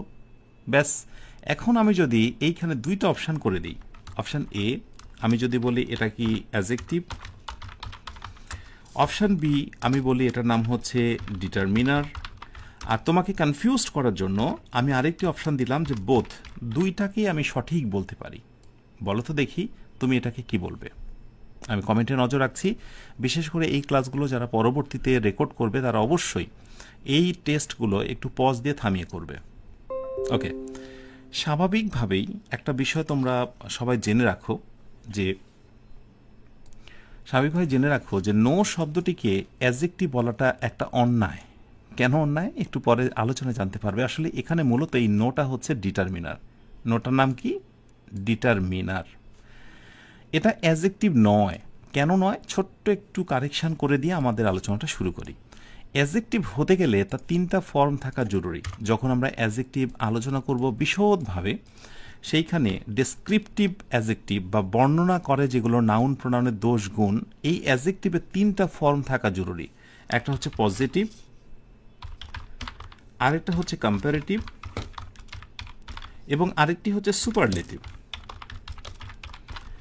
যেটাকে আমরা বলি যে গুড, বেটার, বেস্ট, ওইরকম ওয়াইজ, ওয়াইজার, ওয়াইজেস্ট। বুঝতে পেরেছ? অর্থাৎ যেগুলো ডেসক্রিপটিভ অ্যাডজেক্টিভ, যেগুলো গুণ প্রকাশ করে, সেগুলোই তো অ্যাডজেক্টিভ, গুড, ব্যাড, ওইগুলো। সো অ্যাডজেক্টিভের এই তিনটি গুণ থাকা খুব জরুরি, তবেই এটিকে অ্যাডজেক্টিভ বলা যাবে। এখন বলো তো, নোয়ের কি কোনো পজিটিভ হয়? নোয়ের কি কোনো কম্পারেটিভ হয়? নোয়ের কি কোনো সুপারলেটিভ হয়? হয় না তো। আচ্ছা, যেহেতু হয় না, তাই মডার্ন গ্রামার, অর্থাৎ এখনকার গ্রামার থিওরি অনুযায়ী, মডার্ন গ্রামার বলছে যে নোটাকে কোনোভাবে আমরা অ্যাডজেক্টিভ বলতে পারবো না। একে নির্দিষ্ট করে বলতে হবে ডিটারমিনার। আচ্ছা, তাহলে মডার্ন গ্রামারের কনসেপ্ট হচ্ছে এটি অ্যাডজেক্টিভ নয়, এটা হচ্ছে ডিটারমিনার। অর্থাৎ যা তিনটা ফর্ম হয় না, পজিটিভ, কম্পারেটিভ এবং সুপারলেটিভ, ওই জাতীয় শব্দ যদি নাউনের আগে বসে তাহলে তাকে আর আমরা অ্যাডজেক্টিভ বলতে পারবো না, তার নাম হচ্ছে ডিটারমিনার। এই ছোট্ট জিনিসটুকু মাথায় রাখো, তাহলে আজকের আলোচনাটা ধরতে অনেক সুবিধা হবে। ওকে, এই হচ্ছে একটা বিষয় যা তোমরা ভাবো তা নয়। আরেকটি বিষয় হচ্ছে এই কোশ্চেন্সগুলোই প্রতিযোগিতামূলক পরীক্ষাতে, বড় বড় পরীক্ষাগুলোতে তুমি হয়তোবা দেখতে পাবে। এটা বিসিএসে আসা একটা প্রশ্ন, 40তম বিসিএসে আসা প্রশ্ন, বাট এটা হচ্ছে একেবারে বেসিক একটা বিষয়। এখন আসো ডিটারমিনার নিয়ে বিস্তারিত আলোচনায় আসি। যে ডিটারমিনার কি ডিটারমিনার নাকি অন্য কিছু। তাহলে এখানে আমার একটা প্রশ্ন রয়ে যায়, বাক্যে ব্যবহৃত প্রত্যেকটি অর্থবোধক শব্দকে আমরা পার্টস অফ স্পিচ বলি, কিন্তু পার্টস অফ স্পিচের প্রকারের ভেতরে কিন্তু ডিটারমিনার নেই। খেয়াল করো, noun, pronoun, adjective, verb, adverb, preposition, conjunction, interjection, এই তো 8টা। সো ডিটারমিনার নেই। তাহলে এখানে আরেকটা মজার জিনিস, সবাই একটু নোট ডাউন করে রাখো, সবাই একটু লিখে রাখো। সেটা হচ্ছে আমরা যে পার্টস অফ স্পিচকে আমরা 8টা প্রকার বলি। কয়টা প্রকার বলি? 8টা প্রকার বলি। সেই 8টা প্রকার এখন কিছুদিন পরেই হয়তো বা ব্যাপক আকারে মডার্ন গ্রামার থিওরি অনুযায়ী তুমি সেটাকে 9টা প্রকারে দেখতে পাবে। পার্টস অফ স্পিচ কিন্তু 8টির পরিবর্তে 9টা প্রকার হতে পারে। এই যে নবম প্রকারের যে কথাটা বলছি সেটাই হচ্ছে মূলত কি বলতো, যে 9th যে কাইন্ডটা বলছি আমরা, নবমতম প্রকার, নবমতম প্রকারের নামই হচ্ছে ডিটারমিনার। অর্থাৎ এরপর থেকে পার্টস অফ স্পিচ বিস্তারিত কেউ যদি জানতে চায় তাহলে ওই 8টা বলবে, noun, pronoun, adjective, verb, adverb, preposition, conjunction, interjection এবং হচ্ছে ডিটারমিনার। যদি এটা বলো তবেই এই সেন্টেন্সটায় তুমি বলতে পারবে বাক্যে ব্যবহৃত প্রতিটি অর্থবোধক শব্দকে পার্টস অফ স্পিচ বলে। আই এটি প্রোনাউন, হ্যাভ এটি ভার্ব, নো এটি ডিটারমিনার নবমতম প্রকার, নিউজ এটি হচ্ছে নাউন, ফর হচ্ছে প্রেপোজিশন, ইউ হচ্ছে প্রোনাউন। আশা করি এই কখন ডিটারমিনার এবং কখন অ্যাডজেক্টিভ হয়, কেন হয় না, ছোট্ট একটা পার্থক্য বুঝেছ। এছাড়াও আমি যখন অ্যাডজেক্টিভের ক্লাস নেব তোমাদের, সেখানে অ্যাডজেক্টিভ সংক্রান্ত এবং অ্যাডজেক্টিভের সঙ্গে ডিটারমিনার যে ভ্যারিয়েশন আছে আরও বিস্তারিত বলবো। আজকে আমাদের মূল ফোকাসটা হচ্ছে ডিটারমিনার। তাহলে ডিটারমিনারের ইন্ট্রো ক্লাসের আমাদের দ্বিতীয় সেগমেন্ট এটা। প্রথমটা ছিল কনফিউজিং, যেটা আমি তোমাদের দেখালাম। এখন শুরু করছি ডিটারমিনার। আচ্ছা, ডিটারমিনারের অল্টারনেটিভ একটা নাম আছে, তোমরা একটু মনে রাখো। সেটা হচ্ছে ডিটারমিনেটিভ। ডিটারমিনেটিভ, ডিটারমিনেটিভ, এটা একটু মনে রেখো তোমরা। ডিটারমিনারের অল্টারনেটিভ নাম আর একটি নাম হচ্ছে ডিটারমিনেটিভ। ওকে, ডিটারমিনারের ক্ষেত্রে একটা ছোট্ট শর্টকাট মাথায় ঢুকিয়ে রাখো। শর্টকাট সেটি হচ্ছে determiner is used only for noun. Determiner is used for noun, তার মানে ডিটারমিনার প্লাস হচ্ছে নাউন। অর্থাৎ একটা জিনিস তোমরা মনে রেখো যে নাউনের পরে ডিটারমিনার বসবে না, বরং ডিটারমিনার বসবে নাউনের আগে। এই কথাটা একটু মনে রেখো। পাশাপাশি আরেকটা জিনিস তোমরা মনে রাখবে, শর্টকাট 2 যেটা বলবো আমি, যে যখনই ডিটারমিনার প্লাস কোথাও নাউন দেখতে পাবে ইজ ইকুয়াল টু একটা চমৎকার জিনিস পাবে দেখতে, তার নাম হচ্ছে নাউন ফ্রেজ। এখন অনেকেই মন খারাপ করতে পারো, বলতে পারো স্যার আমরা শিখছি ডিটারমিনার, তাহলে এখানে নাউন ফ্রেজ কেন আসলো? ভুলে যেও না, আমরা কিন্তু নাউনের চ্যাপ্টারের মধ্যে রয়েছি। নাউন চ্যাপ্টার শেষ করে আমরা ডিটারমিনার শুরু করেছি। আমরা নাউন চ্যাপ্টার শেষ করে কিন্তু প্রোনাউন শুরু করিনি। সো আমাদের মূল বিষয়টা হচ্ছে একটা টপিকের সঙ্গে অন্য ওই টাইপের কোন কোন জিনিসের সঙ্গতি সেটাকে আমরা একসাথে টেনে নিয়ে আসবো। ঠিক আছে? তাহলে দুইটা শর্টকাট মনে রেখো, যে ডিটারমিনার প্লাস বসে হচ্ছে নাউন, অর্থাৎ নাউনের জন্যই ডিটারমিনারের আগমন। আর ডিটারমিনার আর নাউন যদি কোথাও একসাথে থাকে তাহলে তার নাম বলবো আমরা নাউন ফ্রেজ। একটা মজার কথা বলি, আমি যতটুকু আলোচনা করেছি এখান থেকে কিন্তু তোমরা একটা কোয়েশ্চেনের আনসার ইজিলি করতে পারবে। সেটা হচ্ছে আমি ওই বাক্যটাই, প্রথম বাক্যটাই যদি নিয়ে আসি যে I have no news for you. এখন আমি নো নিউজ নিয়ে একটু খেলবো। নো নিউজের নিচে আন্ডারলাইন করব, নো নিউজের নিচে আন্ডারলাইন করব। ওকে, এখন যদি বলি যে বলো তো নো নিউজ এইটুকুর নাম কি, আমার মনে হয় আরেকটু দেরি হবে না। প্রথম কথা, নাউন, নিউজ মানে খবর, নো যে ডিটারমিনার ছোট্ট করে হলেও তো জেনেছ, পুরো না জানলেও। আর ডিটারমিনার এবং নাউন যখন একসাথে থাকে তার নাম হচ্ছে নাউন ফ্রেজ। তার নাম কি? Noun phrase. সুতরাং নাউন ফ্রেজ সম্পর্কে হালকা একটু ধারণা তোমরা নিয়ে রাখলে পরবর্তীতে যখন ফ্রেজ নিয়ে বিস্তারিত কথা বলবো তখন নাউন ফ্রেজের আরও অনেক কথা তোমাদেরকে শেখাবো। ঠিক আছে? আশা করি জিনিসটা মনে থাকবে।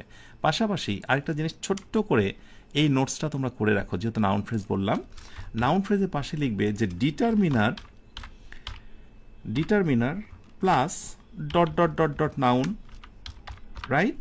Determiner plus dot dot dot dot noun, অর্থাৎ এই ডিটারমিনার আর নাউন এদের মাঝখানে যদি কখনো ফাঁকা থাকে তাহলে উড়ে এসে জুড়ে বসবে যে তার নাম হলো অ্যাডজেক্টিভ। ঠিক আছে, এই তথ্যটা একটু মনে রেখো। ডিটারমিনার এবং নাউনের মাঝখানে যদি ফাঁকা থাকে তাহলে সেখানে কে বসবে? সেখানে বসবে অ্যাডজেক্টিভ। প্রসঙ্গত বলি, ডিটারমিনার প্লাস নাউন এটাও যেমন নাউন ফ্রেজ, একইভাবে ডিটারমিনার, অ্যাডজেক্টিভ এবং নাউন ইজ ইকুয়াল টু তার নামও হচ্ছে নাউন ফ্রেজ। তার নামও হচ্ছে নাউন ফ্রেজ। অতএব নাউন ফ্রেজের অনেক গঠন রয়েছে, অলরেডি কিন্তু আমি তোমাদেরকে 2টা গঠন দেখিয়ে দিলাম। এবার একটা মজার জিনিস তোমাদের সঙ্গে শেয়ার করি। আই হ্যাভ এই বাক্যটাই নেব, I have filling in the gap for you.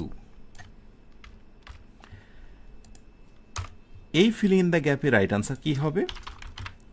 Answer কি হবে সেটা তো পরের কথা, কিন্তু কি ধরনের শব্দ মাঝখানে হবে আমার মনে হয় এটা বসাতে তোমাদের দেরি হওয়ার কথা না। I have no dot dot news, আমি যদি বলি যে এই মাঝখানে শব্দটা কি গুড হবে, অপশান বি নাইসলি হবে, অপশান সি সো হবে, ইত্যাদি ইত্যাদি। আমার মনে হয় আত্মবিশ্বাস নিয়ে এটা বোঝাতে মানে বসাতে পারবে। নো যেহেতু হচ্ছে ডিটারমিনার, ওকে, নিউজ শব্দটি হচ্ছে নাউন, একইভাবে মাঝখানে করে দেওয়া হয়েছে ফাঁকা, ঠিক এই সিস্টেম অনুযায়ী। অতএব মাঝে যে শব্দটি বসবে সেটি অবশ্যই হবে অ্যাডজেক্টিভ। সো এই 3টি শব্দের মধ্যে থেকে অ্যাডজেক্টিভটা খুঁজে বের করো। I have no good news for you. তাহলে নিশ্চয়ই বুঝতে পেরেছ যে ফিলিং ইন দ্য গ্যাপে দক্ষ হওয়ার জন্য বা ছোটোখাটো এই যে বিষয়গুলোতে পাণ্ডিত্য অর্জনের জন্য এই ফ্রেজের স্ট্রাকচার, শর্টকাটগুলো জানা খুব জরুরি। আচ্ছা, এখানে আরেকটি বিষয় তোমাদের সঙ্গে শেয়ার করে রাখি, অনেক সময় এটা বুঝতে পারো না। নাউন ফ্রেজকে ডিকশনারিতে শর্টকাটে বলা হয় এনপি, মানে নাউন ফ্রেজ। ঠিক আছে, এই নোটটা ছোট্ট করে রাখতে পারো যে noun phrase is equal two হচ্ছে এনপি, এনপি হচ্ছে নাউন ফ্রেজ। অন্যদিকে আমরা যদি এন ডট পি দিই তাহলে হচ্ছে ইজ ইকুয়াল টু কি বলতো, নাউন অথবা প্রোনাউন, নাউন অর প্রোনাউন। এটা তোমাদের শিখতেই হবে। আর কেন এটা শেখাচ্ছি কারণটা বলি। আমি তোমাদের প্রথম দিকে এই কথাগুলো বলেছিলাম যে আমি তোমাকে হয়তোবা 50টি ক্লাসে ইংরেজির উড়োজাহাজ বানিয়ে দেব না, কিন্তু আমি তোমাকে ইংরেজি শেখার জন্য যে পথ চলা, ইংরেজি শেখার পথে আমি তোমাকে হাঁটাবো। তুমি এই 50টি ক্লাস করার পর ইনশাআল্লাহ যে কোনো বই কেনো, যে কোনো ভালো টিচারের ক্লাসে তুমি অ্যাটেন্ড হও, যে কোনো কোর্সে তুমি যুক্ত হও, ইনশাআল্লাহ তুমি একেবারেই বোবার মতো বসে থাকবে না। তুমি এনজয় করবে এবং তোমার মনে হবে হ্যাঁ আমি কিছুটা জানি। তো যে কারণে আমি সবসময় সবাইকেই বলি যে তুমি যে কোর্সই করতে যাও, এই কোর্সের আগেও কিন্তু আরও কিছু বিষয় থাকে, শর্টকাট টেকনিক থাকে, ওগুলো বুঝতে না পারাটা। একটা বই কিনলে সেই বইয়ে হয়তো বা কোথাও এনপি এই শর্টকাটটি ইউজ করা হয়েছে বা এন ডট পি, তুমি জানো না হোয়াট ডাজ ইট মিন, এটার অর্থ কী। সো আমি চেষ্টা করি সব জিনিসগুলো খুঁটে খাটিয়ে এই মানে খুঁটিনাটি বিষয়গুলো তুলে ধরার জন্য। আমি জানি না তোমরা খুশি হও কি না, যারা অখুশি হও অবশ্যই কমেন্টে জানাবে। ঠিক আছে, আচ্ছা এবারে আমরা ডিটারমিনার নিয়ে যে এতগুলো কথা বলছি, চলো আমরা ডিটারমিনারের একটু প্রকারগুলো জেনে আসি। কাইন্ডস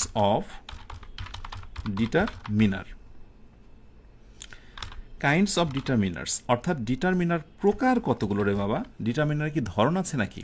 আমরা যখন বলি যে পার্টস অফ স্পিচ 8 প্রকার, আমরা বলি যে নাউন 5 প্রকার, ইত্যাদি ইত্যাদি প্রকার, কিন্তু গ্রামারিয়ানরা বলছে যে ডিটারমিনারের স্পেসিফিক কোনো প্রকার নেই। তাহলে তারা ছকে বাঁধা কয়েকটি শব্দকে ডিটারমিনারের অন্তর্ভুক্ত করেছে। তো চলো আমরা সেগুলো মোটামুটি একটু দেখে নেওয়ার চেষ্টা করি। আচ্ছা, তার নাম্বার 1 সবচাইতে যেটা প্রথমে আসে সেটি হচ্ছে আর্টিকেল। নাম্বার 1 হচ্ছে আর্টিকেল। আমি একটু নোট করছি। আর্টিকেলে পরে সবচেয়ে যে বিষয়টি বেশি আসে সেটা হচ্ছে পজেসিভ। পরে আমি এটা পাশে পজেসিভগুলো লিখে দেব, একটু ওয়েট করো। আর্টিকেলে পরে পজেসিভের পরে আসবে হচ্ছে ডেমনস্ট্রেটিভ।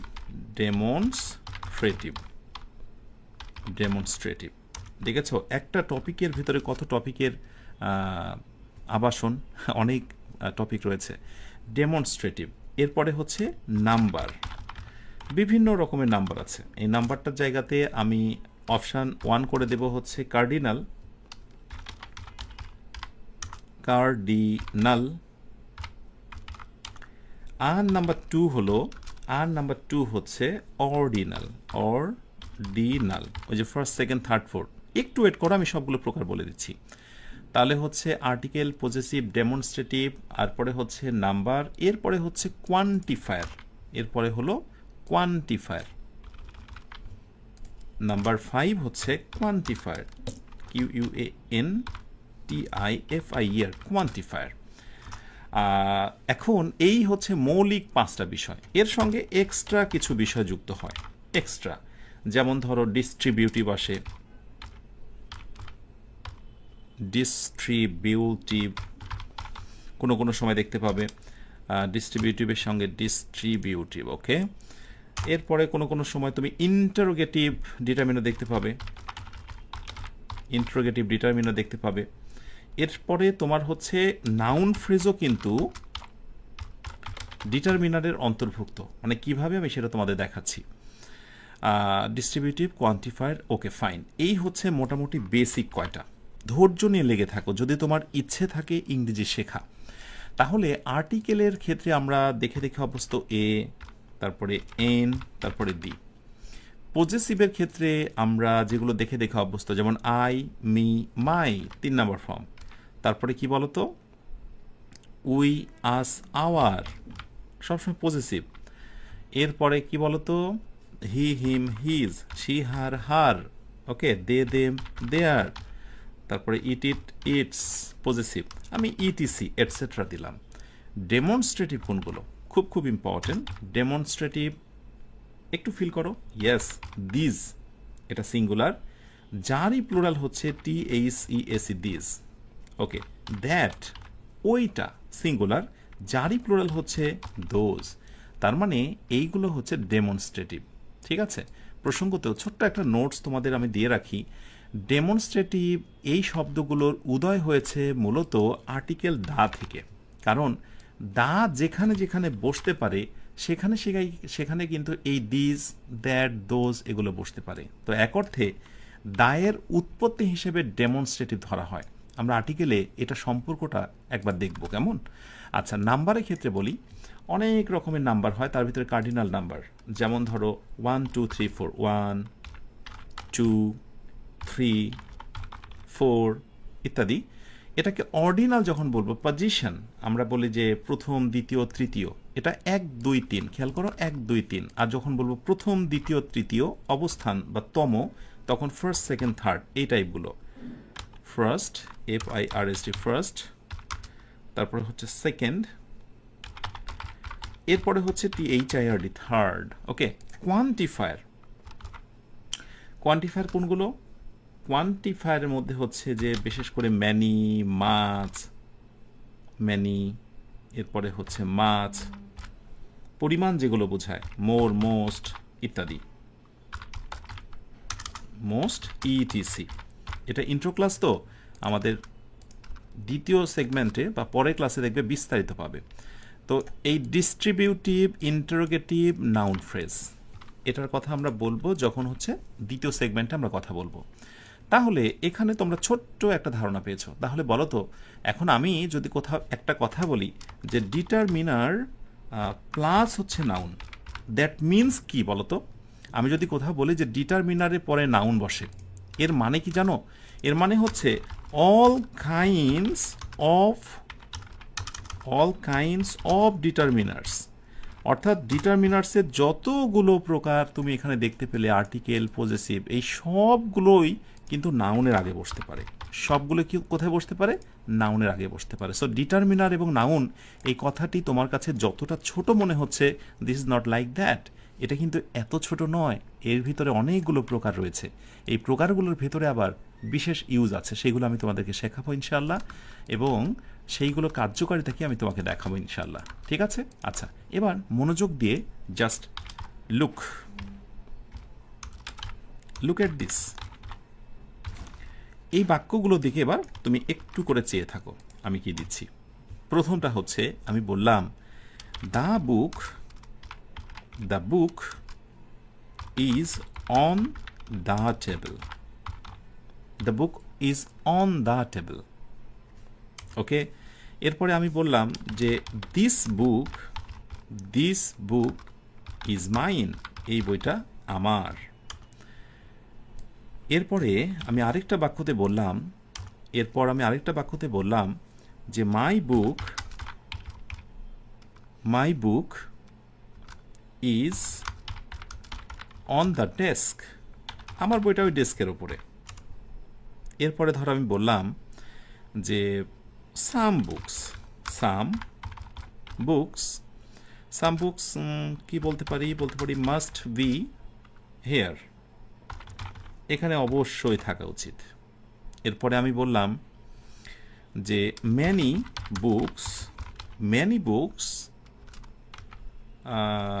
বুকস আর ড্যামেজড, অনেক বই নষ্ট হয়ে গেছে। এরপরে আমি বললাম যে থ্রি বুকস আর মিসিং, তিনটা বই মিস হয়েছে। এরপরে আমি বললাম আর অনেক কথা বলতেই পারি। এখন আমার প্রশ্ন হচ্ছে প্রতিটা বাক্যতেই বুক নাউন শব্দটি রয়েছে, কিন্তু নাউনের পূর্বে তুমি খেয়াল করে দেখো যে এক বিশেষ ধরনের শব্দ এসেছে, দা, এটা কিন্তু রেফারিং করছে, নির্দেশ করছে, স্পেসিফিক করছে একটা জিনিসকে, করছে না? স্পেসিফিক করছে। একইভাবে এই শব্দটাও স্পেসিফিক, কিন্তু সাম, ম্যানি, থ্রি এইগুলো কিন্তু পরিমাণ প্রকাশ করছে, কোয়ান্টিফাইং করছে। এনিওয়ে, আমার মূল কথা হচ্ছে নাউনের পূর্বে যে শব্দটি বসেছে the, this, my, some, many, three, এই সবগুলোর নামই হলো ডিটারমিনার। কেননা ডিটারমিনার প্লাস পরের শব্দটি নাউন হয়, এখন অনেক রকম ডিটারমিনার, এটা হচ্ছে আর্টিকেল প্লাস নাউন। পরেরটা কি বলতো, দিস ডেমনস্ট্রেটিভ প্লাস হচ্ছে নাউন, শর্টকাটে ডেমস লিখলাম, ডেমনস্ট্রেটিভ একটু উপরে দেখে নিও। দিস মাই, এটি হচ্ছে পজেসিভ প্লাস হচ্ছে নাউন। সাম, স্পেসিফিকভাবে নাম বলতে হবে, সামটাকে আমরা কি বলতে পারি, এনিওয়ান, এটা কিন্তু একটা কোয়ান্টিফায়ার। এই লিস্টগুলো আমি তোমাদের সঙ্গে শেয়ার করব। সো কোয়ান্টিফায়ার প্লাস হচ্ছে noun. Many books is equal to ম্যানিটাকে কি বলতে পারি, ম্যানিও একটা কোয়ান্টিফায়ার, এটা হচ্ছে সাম হচ্ছে জেনারেল আর ম্যানি হচ্ছে স্পেসিফিক। সো এটাও একটা কোয়ান্টিফায়ার প্লাস নাউন। আর থ্রি বুকস, এটাকে কি বলতে পারি, নাম্বার বলতে পারি, এটা হচ্ছে নাম্বার। এখানে থ্রির জায়গা থেকে কিন্তু আমি থার্ড বলবো না, হ্যাঁ, থার্ড বলা যাবে না। সো নাম্বার প্লাস হচ্ছে নাউন। তাহলে নিশ্চয়ই এটা বুঝে নিয়েছো যে বিভিন্ন ধরনের বিভিন্ন নামের ডিটারমিনারগুলো নাউনের আগে বসতে পারে। এই কারণেই তোমাকে প্রকারগুলো জেনে রাখতে হবে। এই যে দি বুক, দিস বুক, মাই বুক, সাম বুক, যেটার কথাই বলি, এই সকল শব্দগুলো কিন্তু হচ্ছে আবার নাউন ফ্রেজ। তার মানে এখান থেকে একটা মজার জিনিস শুনে নাও, আর্টিকেল প্লাস নাউন, সেটার নামও নাউন ফ্রেজ। ডেমনস্ট্রেটিভ প্লাস যদি নাউন হয় সেটিও নাউন ফ্রেজ। পজেসিভের পরে যদি কোনো নাউন হয় তার নামও নাউন ফ্রেজ। কোয়ান্টিফায়ারের পরেও যদি কোনো নাউন থাকে তার নামও noun phrase. Many books, quantifier plus noun, সেটাই নাউন ফ্রেজ। যদি কোনো নাম্বারে পরে নাউন থাকে তাহলে তার নাম হচ্ছে নাউন ফ্রেজ। আমরা শুধুমাত্র ডিটারমিনার শিখছি না, আমরা শিখছি ডিটারমিনারের সঙ্গে নাউনের সম্পর্ক, এবং ডিটারমিনার এবং নাউন একসাথে হয়ে গেলে তার আবার একটা নাম হয় নাউন ফ্রেজ, সেটাও জানার চেষ্টা করছি। এখন মজার কথা হচ্ছে একটা সেন্টেন্সে অনেক ডিটারমিনার যদি বসে যায় তখন কি অবস্থা হবে। একটা টেস্ট দিই এবং তুমি আমাকে আনসারটা বলো। কোশ্চেনটা হচ্ছে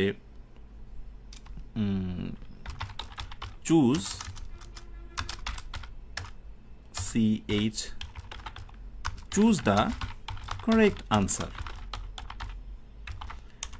সঠিক আনসার খুঁজে বের করো। অপশন এ, আমি বললাম যে all his money is kept in the bank, এ একটা অপশন। আর পরবর্তী অপশানে হিজটাকে আমি সামনে দেব। His all money is kept in the bank, অর্থাৎ তার সকল টাকাই ব্যাংকে রাখা হয়েছে। এবার বলো দেখি কোন আনসারটিকে তুমি রাইট বলবে। আমরা মোটামুটি এটা জেনে গেছি যে নাউনের পূর্বে ডিটারমিনার বসতে পারে। এখন আমরা সেটাই দেখব যে নাউনের পূর্বে যখন একের অধিক ডিটারমিনার বসে তখন তোমার ভেতরে তথ্যের কেমন জট লেগে যায়। মাশাআল্লাহ, অনেকেই রেসপন্স করছো।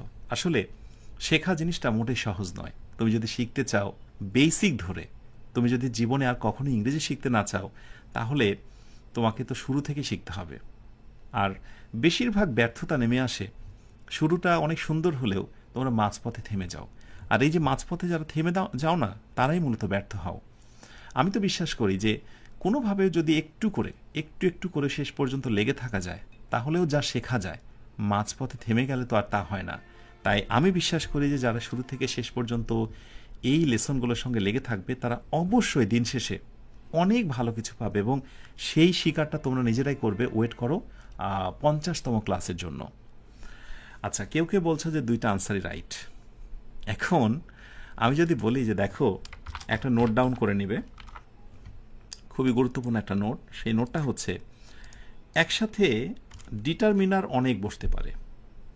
একসাথে ডিটারমিনার কয়টা বসতে পারে? ডিটারমিনার প্লাস ডিটারমিনার বসতেই পারে, প্লাস নাউন হতেই পারে। তার মানে ডিটারমিনার বাবা তুমি যে কয়টাই থাকো না কেন, একটা নাউন থাকতেই হবে। কেননা প্রথমেই বলেছি determiner is used for noun. Determiner কার জন্য বসে? নাউনের জন্য বসে। এখন গ্রামারিয়ানরা বলছে যে যখন ডিটারমিনার নাউনের আগে 2, 1 বা তার অধিক হয়, তখন কোনো কোনো ক্ষেত্রে প্রথম যে ডিটারমিনারটা আছে এটাকে বলা হয় প্রি ডিটারমিনার। কি ডিটারমিনার? Pre determiner. আর পরেরটাকে বলা হয় শুধু ডিটারমিনার, আর পরেরটা হচ্ছে নাউন। অতএব প্রি ডিটারমিনার জিনিসটা কি আমি একটু চিনিয়ে রাখলাম। যেই লাউ সেই কদু। অনেকে বলতে পারে যে দুইটা ডিটারমিনার, কেউ বলতে পারে যে আগেরটার নাম হচ্ছে প্রি ডিটারমিনার। টেনশনের কোনো কারণ নেই, ডিটারমিনার দুইটা একসাথে বসতে পারে, কিন্তু কথা হচ্ছে পজিশনটা কি, তোমাকে অবস্থানটা জানতে হবে। সো আমি এবার শিরোনাম দিলাম, একই সেন্টেন্সে যখন একের অধিক ডিটারমিনার পাশাপাশি বসতে চায়, তারা একটা পজিশন বা একটা বিশেষ সিকোয়েন্স বোঝায় রেখে বসে। প্রথমে কি বসে? প্রথমেই বসে কোয়ান্টিফায়ার, QUANTIFIR, কোয়ান্টিফায়ার। এরপরে বসবে, যদি আর্টিকেল থাকে তাহলে আর্টিকেল। এরপরে যদি বসে তাহলে বসবে ডেমনস্ট্রেটিভ। এরপরে যদি বসে তাহলে বসবে পজেসিভ, এবং এরপরে যদি বসে তারপরে বসবে নাম্বার। আর সবার শেষে আমি বলবো একটা নাউন। একটু ভালো করে চোখ কান খুলে রেখে এই জিনিসটা একটু অনুধাবন করো। দুইটাই সাধারণত বসে, তো দুইটা বসলে দেখতে হবে যে কোয়ান্টিফায়ার যদি একটা বসে তাহলে এরপরে কি বসবে? হয় আর্টিকেল বসবে, না হয় ডেমনস্ট্রেটিভ বসবে। এই আর্টিকেলও বসবে আবার ডেমনস্ট্রেটিভও বসবে এমন কখনো হবে না, দুইটা বসবে। যদি কাছাকাছি বসতে চায় তাহলে আর্টিকেল বসবে, তারপরে ডেমনস্ট্রেটিভ বসবে। হ্যাঁ, কিন্তু কখনোই এমন হবে না যে আগে বসবে আর্টিকেল পরে বসবে কোয়ান্টিফায়ার। তবে এখানে একটা মজার কথা হচ্ছে, এই কোয়ান্টিফায়ার আমি যখন বলছি তোমার মাথায় আসতে হবে যে আচ্ছা কোয়ান্টিফায়ার কোনগুলো। একটু আমি তোমাদের এক্সাম্পল দিই। যেমন আমি যদি বলি all the boys versus the all boys, একটু খেয়াল করো তোমরা। এবার আমি যদি বলি বোথ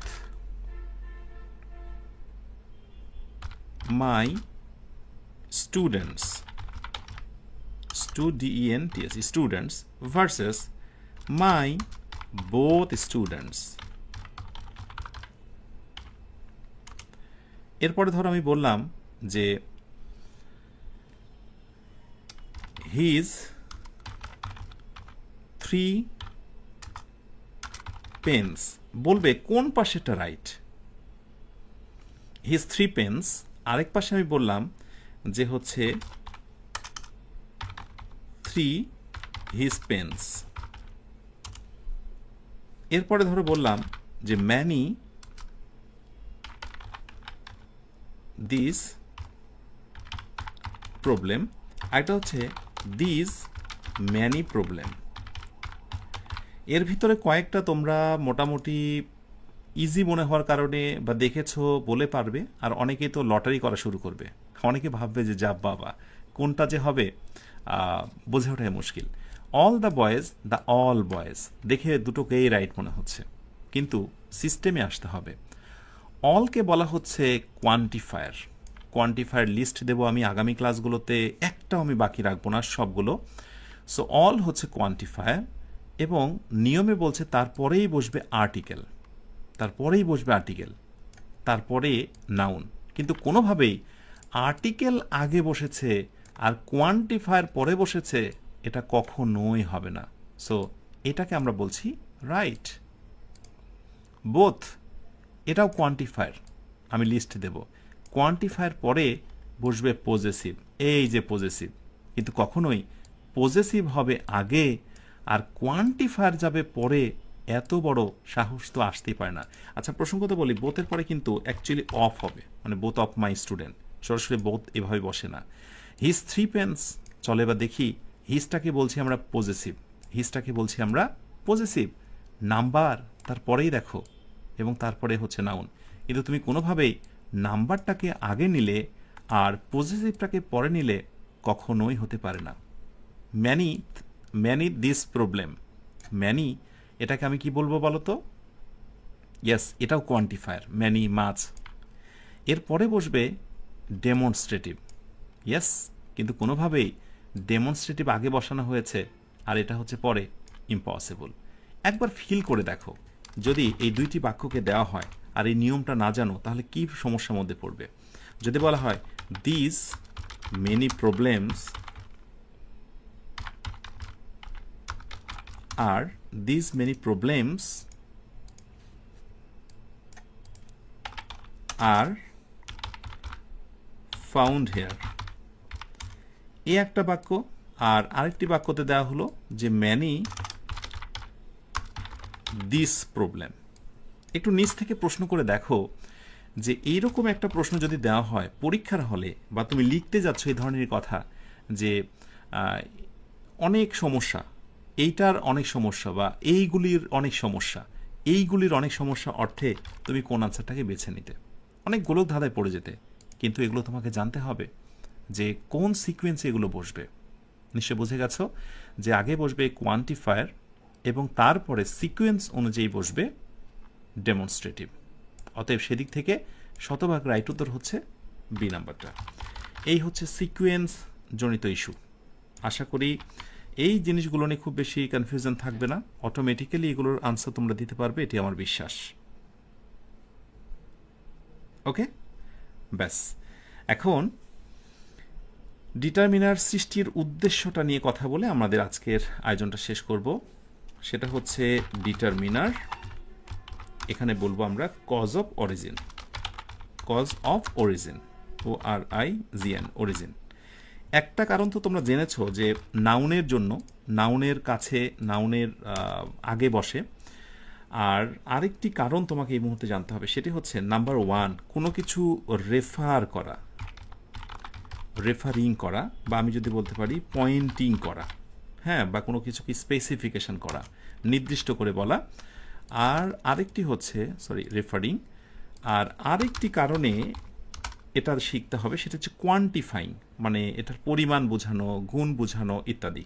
কোয়ান্টিফাইং, কোয়ান্টিফাইং, কোয়ান্টিফাইং, ঠিক আছে? এই জিনিসটা একটু তোমরা সবাই মনে রেখো, রেফারিং এবং হচ্ছে কোয়ান্টিফাইং। আলোচনা শেষ পর্যায়ে এসে একটা টেস্ট দেবো, এবং টেস্টের মধ্যে দিয়ে রেফারি এবং কোয়ান্টিফাইং বিষয়টা আশা করি কিছুটা বুঝে ফেলবে। যেমন আমি যদি টেস্টে এই কথাটা লিখি, বি কেয়ারফুল, যে উই হ্যাভ ফিনিশড, সবাই কিন্তু শেষ পর্যন্ত লেগে থাকতে পারে না। Okay, so we have finished, দেখা যাক কারা শেষ পর্যন্ত লেগে থাকতে পারে। উই হ্যাভ ফিনিশড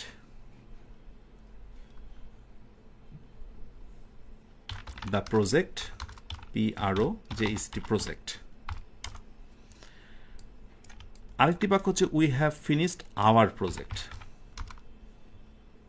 এবং আরেকটি বাক্য হচ্ছে we have finished our the project. আমি যদি বলি এই তিনটি বাক্যের ভেতরে কোন বাক্যটি সঠিক, তাহলে তোমরা কি বলবে?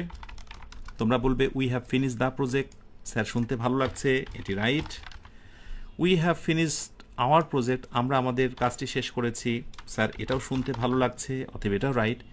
We have finished our the project, sir শুনতে ভালো লাগছে না, তাই এটা রং। এটাই তো বলবে, কিন্তু আসলে এখানে একটা মজার কারণ আছে। আওয়ার এবং দা, আওয়ার এবং দা, একটু দেখো, এই যে আওয়ার বা দা, এগুলোকে বলা হয় রেফারিং বা পয়েন্টিং, মানে আমার প্রজেক্ট নির্দিষ্ট করে বলছে, দা প্রজেক্ট সেই প্রজেক্টটি। সুতরাং এই জিনিসটা তোমরা মনে রাখবে, একসাথে কখনোই রেফারিং অথবা পয়েন্টিং, রেফারিং বলি বা পয়েন্টিং বলি বা কোয়ান্টিফাইং যেটাই বলি, একসাথে কখনোই বসে না। অর্থাৎ আমি যদি বলি হচ্ছে রেফারিং প্লাস, নোটটা করে নাও, নোট, রেফারিং প্লাস কোয়ান্টিফাইং, হ্যাঁ, অ্যাট আ টাইম, একসাথে, নো প্লেস।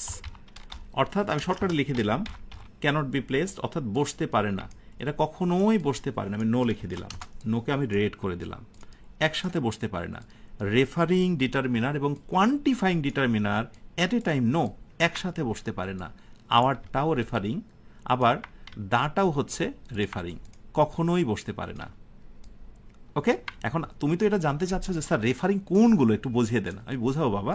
আরেকটি বাক্য তোমরা দেখো, আমি যদি আরেকটি বাক্য লিখি, ধরো লিখলাম যে আই হ্যাভ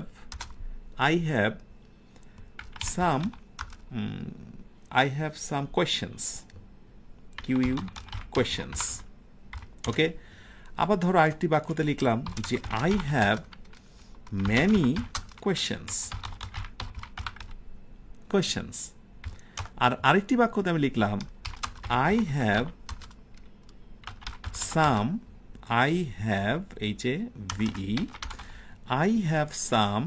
তার সঙ্গে আবার দিলাম ম্যানি, তারপরে কোয়েশ্চেন্স।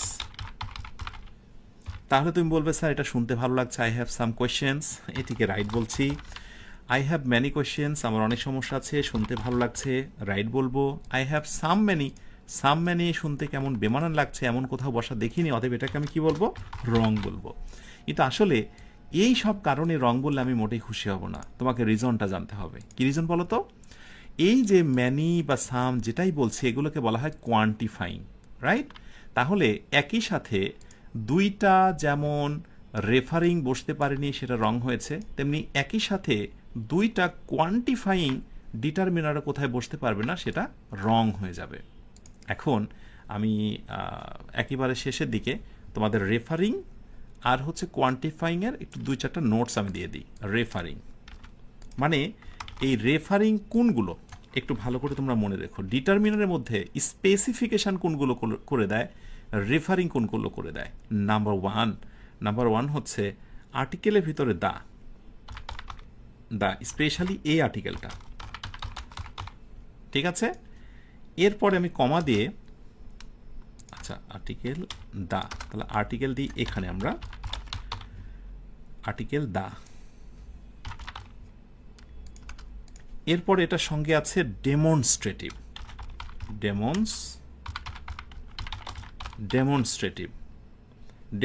কোনগুলো?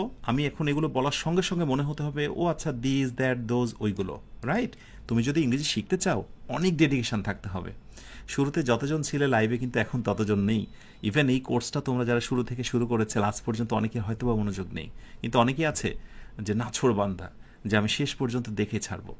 যারা এমন ভাবছো যে শেষ পর্যন্ত দেখেই ছাড়বো, তারা যেন এই কাজটি কখনোই ভুল না করো। ডেমনস্ট্রেটিভ বলার সঙ্গে সঙ্গে মনে হতে হবে ও স্যার আপনি দিয়েছিলেন দিস দ্যাট দোজ, ওইগুলো। ডেমনস্ট্রেটিভের সাথে আরেকটা আসবে, সেটি হচ্ছে পজেসিভ। যখন আমি প্রোনাউন আলোচনা করব তখন বিস্তারিত কথা বলবো। সো আর্টিকেল, ডেমনস্ট্রেটিভ এবং পজেসিভ, এই তিনটাকে বলা হচ্ছে রেফারিং। তাহলে রেফারিং এই তিনটা ব্যতীত বাকি যেগুলো আছে সেইগুলোকে আমরা বলবো কি বলতো? অল,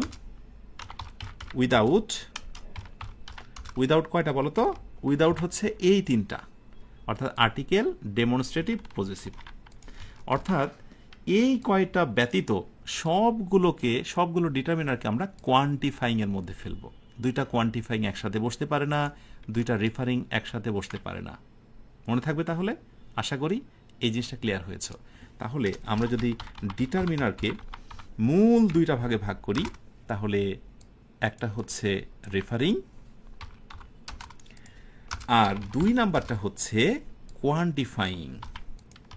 এখন আমি যেহেতু প্রকারের কথা সুন্দর করে বলে দিয়েছি তোমাদের, আমার মনে হয় না যে এটা বের করতে আর সমস্যা হবে। ডিটারমিনার এখন মৌলিক প্রকার হচ্ছে দুইটা, একটা হচ্ছে রেফারিং ডিটারমিনার এবং একটা হচ্ছে কোয়ান্টিফাইং ডিটারমিনার। রেফারিং হচ্ছে এই তিনটা, এগুলো বাদ দিয়ে বাকি যেগুলো রয়েছে সেগুলো হচ্ছে কোয়ান্টিফাইং। ব্যাস, মোটামুটি ইন্ট্রো ক্লাসে এর বেশি বাইরে যদি আমি তথ্য দিই তাহলে অবস্থা একেবারে খুবই জঘন্য হয়ে যাবে। সবশেষে একটা মজার টুইস্ট দিয়ে,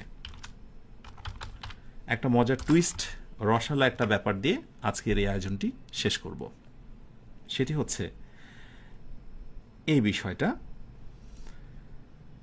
আমি বলতে পারি যে ডিটারমিনার প্লাস নাউন, আমি বলতে পারি determiner plus adjective plus noun,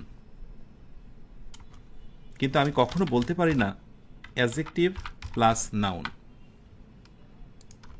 adjective plus noun. হতে পারে যদি সেই নাউনটা হয় প্লুরাল অথবা আনকাউন্টেবল।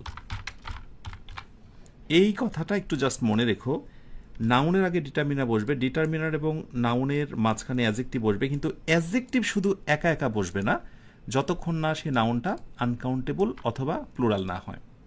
যদি বুঝতে চাও এক্সাম্পলটা একটু ফলো করো। ওকে, সো আমি বললাম যে the problem, the good problem, PROBLEM, problem. কিন্তু আমি কখনো বলতে পারবো না গুড প্রবলেম, PROBLEM, প্রবলেম। আমি শুধু অ্যাডজেক্টিভ আর নাউন কখনোই বসাতে পারবো না, এটা কমপ্লিটলি রং। এই বাক্যটা রাইট হবে তখন যদি আমি বলি যে গুড প্রবলেমস, ভালো সমস্যাগুলো। সো অ্যাডজেক্টিভের পর নাউনটা প্লুরাল হলে সেই বাক্যটা রাইট থাকবে। এই কারণেই কোনো কোনো সময় বলা হয় যে ডিটারমিনার ব্যতীত অ্যাডজেক্টিভের অস্তিত্ব অনেকটাই শূন্য, ডিটারমিনার ব্যতীত অ্যাডজেক্টিভের অস্তিত্ব অনেক ক্ষেত্রেই শূন্য। সুতরাং একটা বাক্যে একটা নাউনের সাথে অ্যাডজেক্টিভের থেকেও সবচাইতে যার দাম বেশি সে হচ্ছে কে বলতো? ইয়েস, সে হচ্ছে ডিটারমিনার। আর এই কারণে ডিটারমিনারকে পার্টস অফ স্পিচের নবম প্রকার স্বীকার করতে তোমার কোনোই আপত্তি থাকবে না। বাক্যে ব্যবহৃত অর্থবোধক গুরুত্বপূর্ণ একটা পার্ট, একটা এলিমেন্টের নাম হচ্ছে ডিটারমিনার। আলহামদুলিল্লাহ, আলহামদুলিল্লাহ, তোমরা পেরেছ। অনেকেই এত তথ্য মাঝে মাঝে না বোঝার পরেও লেগে থাকতে, আমি কথা দিচ্ছি যারা লেগেছিলে তোমরাই যে পারছো, তোমরাই যে পেরেছ তার প্রমাণ দেবো ইনশাআল্লাহ 25তম দিনে। আলহামদুলিল্লাহ, আজকের এই আয়োজনের সবশেষে তোমাদের কাছে খুবই গুরুত্বপূর্ণ কয়েকটি বিষয় নিয়ে কথা বলবো, খুব মনোযোগ দিয়ে শুনতে হবে। প্রথমত আলহামদুলিল্লাহ যে আমাদের মিশন কত শেষ হলো বলো তো? ইয়েস, মিশন 7 = ডান। এটা লিখতে পারার মধ্যে অন্য রকমের আনন্দ যারা ক্লাস করে এটা শেষ করছো। দেখো, আমি বারবার তোমাদের কাছে অনুনয় বিনয় করছি যে কিছু জায়গায় বুঝতে নাও পারতে পারো, কিন্তু বিশ্বাস রেখো এর থেকে সুন্দর করে সহজ করে তোমার জীবনে আবার কে কবে শেখাবে সেটি হয়তো বা এখন পর্যন্ত নিশ্চিত নয়। আমি আত্মবিশ্বাস নিয়ে বলতে পারি আমি আমার জীবনে যা কিছু নিয়েছিলাম সব উজাড় করে দিয়েছি। আমি ভাবিনি কখনো যে কিছু ইনফরমেশন দিয়ে তোমাদেরকে ব্ল্যাকমেইল করব, বাকিটা পরবর্তীতে দেব, আমার কাছে এখন রেখে দিই। আমি সব কিছু উজাড় করে দিয়েছি, একটু নাও না। ওকে, সো মনে রেখো আগামীকাল ইনশাআল্লাহ 7:30 খুবই গুরুত্বপূর্ণ একটি লাইভ রয়েছে। 7:30 বলছি, সরি 7:15 সরি। আগামীকাল শুক্রবার খুবই গুরুত্বপূর্ণ লাইভটা আছে, অবশ্যই লাইভে তোমাকে অ্যাটেন্ড হতে হবে। আর একটি গুরুত্বপূর্ণ আদেশ, এই আদেশটা তোমরা প্রত্যেকে খুবই সতর্কতার সহিত মানবে এবং দেখবো আমি যে তোমরা কারা কারা সেটা মানতে পারছো। আদেশটা হচ্ছে, এখন পর্যন্ত আমাদের লেকচার হয়ে গেল 1 থেকে আলহামদুলিল্লাহ 14। এই 14টা লেকচার কারা কারা রিভিশন করছো, আগামীকাল আমার প্রশ্নোত্তর পর্বের ঠিক পূর্বেই রিভিশন। তোমরা শুনেই তো অবাক না যে সর্বনাশ করেছে, 14টা লেকচার আমি কিভাবে শেষ করব। বাট মজার কথা বলি, তোমার কি মনে হয় যে 1 থেকে 14 মানে হচ্ছে 14 ঘন্টা তোমাকে লেকচার রিভিশন দিতে হবে? নো, একটা গুড পয়েন্ট তোমাকে বলি। মোটামুটি ধরো 1 থেকে 14 মানে হচ্ছে অ্যাভারেজ ধরা যায় 9 থেকে 10 ঘন্টা। কয় ঘন্টা? 9 থেকে 10 ঘন্টা। তোমরা একটু স্পিড হালকা একটু বাড়িয়ে দিয়ে, নর্মালি ক্লাসের স্পিডটা হালকা একটু বাড়িয়ে দিয়ে আগামীকাল আমাদের Q&A 7:15 যে লাইভটা হবে তার পূর্বেই হাজির হতে হবে রিভিশন করে। যদি করতে পারো, বিলিভ মি, ইংরেজি তোমার কাছে অন্য রকমের একটা ভালো লাগার বিষয় হবে। মনে রেখো, এটা নিছক কোনো ক্লাস নয়, বারে বারে ক্ষণে ক্ষণে মনে করবে এটা হলো ইংরেজি শেখার কর্মশালা। এটা হচ্ছে ইংরেজি শেখার কর্মশালা। কর্মশালা কখনোই ধুম করে তাড়াতাড়ি শেষ হয়ে যাওয়ার মতো ঘটনা নয়, এটা গবেষণা বাবা। কি করে বোঝাবো তোমায়? মাঝে আমরা কোনো ব্রেক দিচ্ছি না, বিকজ আমি আমার এই ক্লাসটাকে তুলনা করেছি ব্লাডের সঙ্গে। মুমূর্ষু রোগীর শরীরে যেমন ব্লাড যেতেই থাকে, মাঝে কোনোভাবে বিরতি দেওয়া সম্ভব নয়, দিলেই মুমূর্ষু রোগী মৃত হয়ে যায়, একইভাবে আমাদের এই ক্লাসের মাঝে ব্রেক দেওয়া মানে তুমি ছিটকে গেলে, তুমি লাটাই থেকে ঘুড়ি যেমন ছিঁড়ে যায়, সুতো কেটে দিলে ঠিক একইভাবে তুমি ছিঁড়ে যাবে। যার কারণে আমরা আমাদের আয়োজনটাকে একটি স্প্রিটের মধ্যে, একটা সার্কেলের মধ্যে সীমাবদ্ধ করেছি, সবসময় তার টান টান উত্তেজনা। সবশেষে একটা গুরুত্বপূর্ণ বার্তা তোমাদের দিতে চাই। তোমরা কি জানো তোমাদের এই মুহূর্তে শত্রু কারা? তোমরা কি জানো তোমাদের ঈর্ষা কারা করে? জেনে রাখো, তোমাদের শত্রু তো শয়তান। শয়তানের অসহাসা পড়েই তুমি ক্লাস করো না। মাঝে মাঝে তোমার মনকে দিয়ে বলায়, আরে এত তথ্য নিস না, এগুলো কাজের না, তুই এগুলো পারবি না। এগুলো কে বলায়? শয়তান বলায়। তুমি আর তোমার বান্ধবী, তোমার বন্ধুর মধ্যে কোনো পার্থক্য নেই। সে চোখ বন্ধ করে ক্লাসগুলো করে যাচ্ছে, আর ওই শয়তান তোমাকে চমৎকার করে অন্য কোনো কাজে অ্যাঙ্গেজ করছে, বাট বলছে এই ক্লাসগুলো কাজের নয়। তোমার একেবারেই যে প্রকাশ্যে তোমার ক্ষতি চায় সে হচ্ছে শয়তান। আর একটি বিষয় হলো, তোমার ঈর্ষা করে কারা জানো? এই গ্রুপে যারা আছে তারাই কিন্তু তোমার ঈর্ষা করে। বিশেষ করে তারা যারা হঠাৎ করেই স্ক্রলিং করতে করতে ঢুকে দেখে, আরে বাহ, লাইভে তো এখনো 1500-2000 আছে, এটা পারে কিভাবে, এতক্ষণ ধরে ক্লাস করে কিভাবে, আবার দেখি কমেন্টে বলছে আলহামদুলিল্লাহ বুঝতে পেরেছি, এরা বলে কিভাবে। তার মানে এই গ্রুপেই কিন্তু তোমাদের অনেক শত্রু আছে বলবো না, বরং তোমাদের ঈর্ষা পরায়ণ কিছু ব্যক্তি আছে এই গ্রুপেই, বাহিরে কোথাও নয়।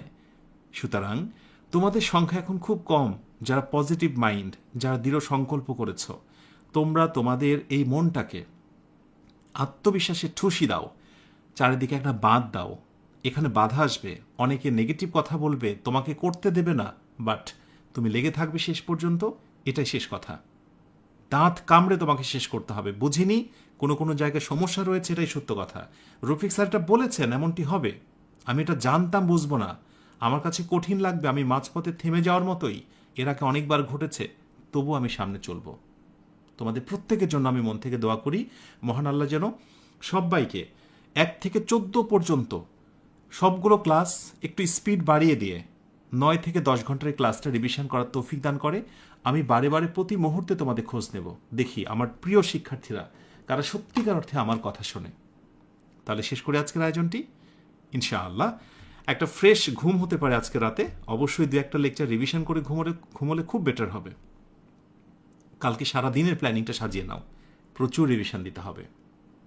ভালো থেকো সবাই, যে ভালো শেষ নেই। সুখে থেকো, যে সুখের সীমানা নেই। এই অনন্ত শান্তির চিরন্তন প্রত্যাশা। সবাইকে শুভরাত্রি। আসসালামু আলাইকুম ওয়া রাহমাতুল্লাহ।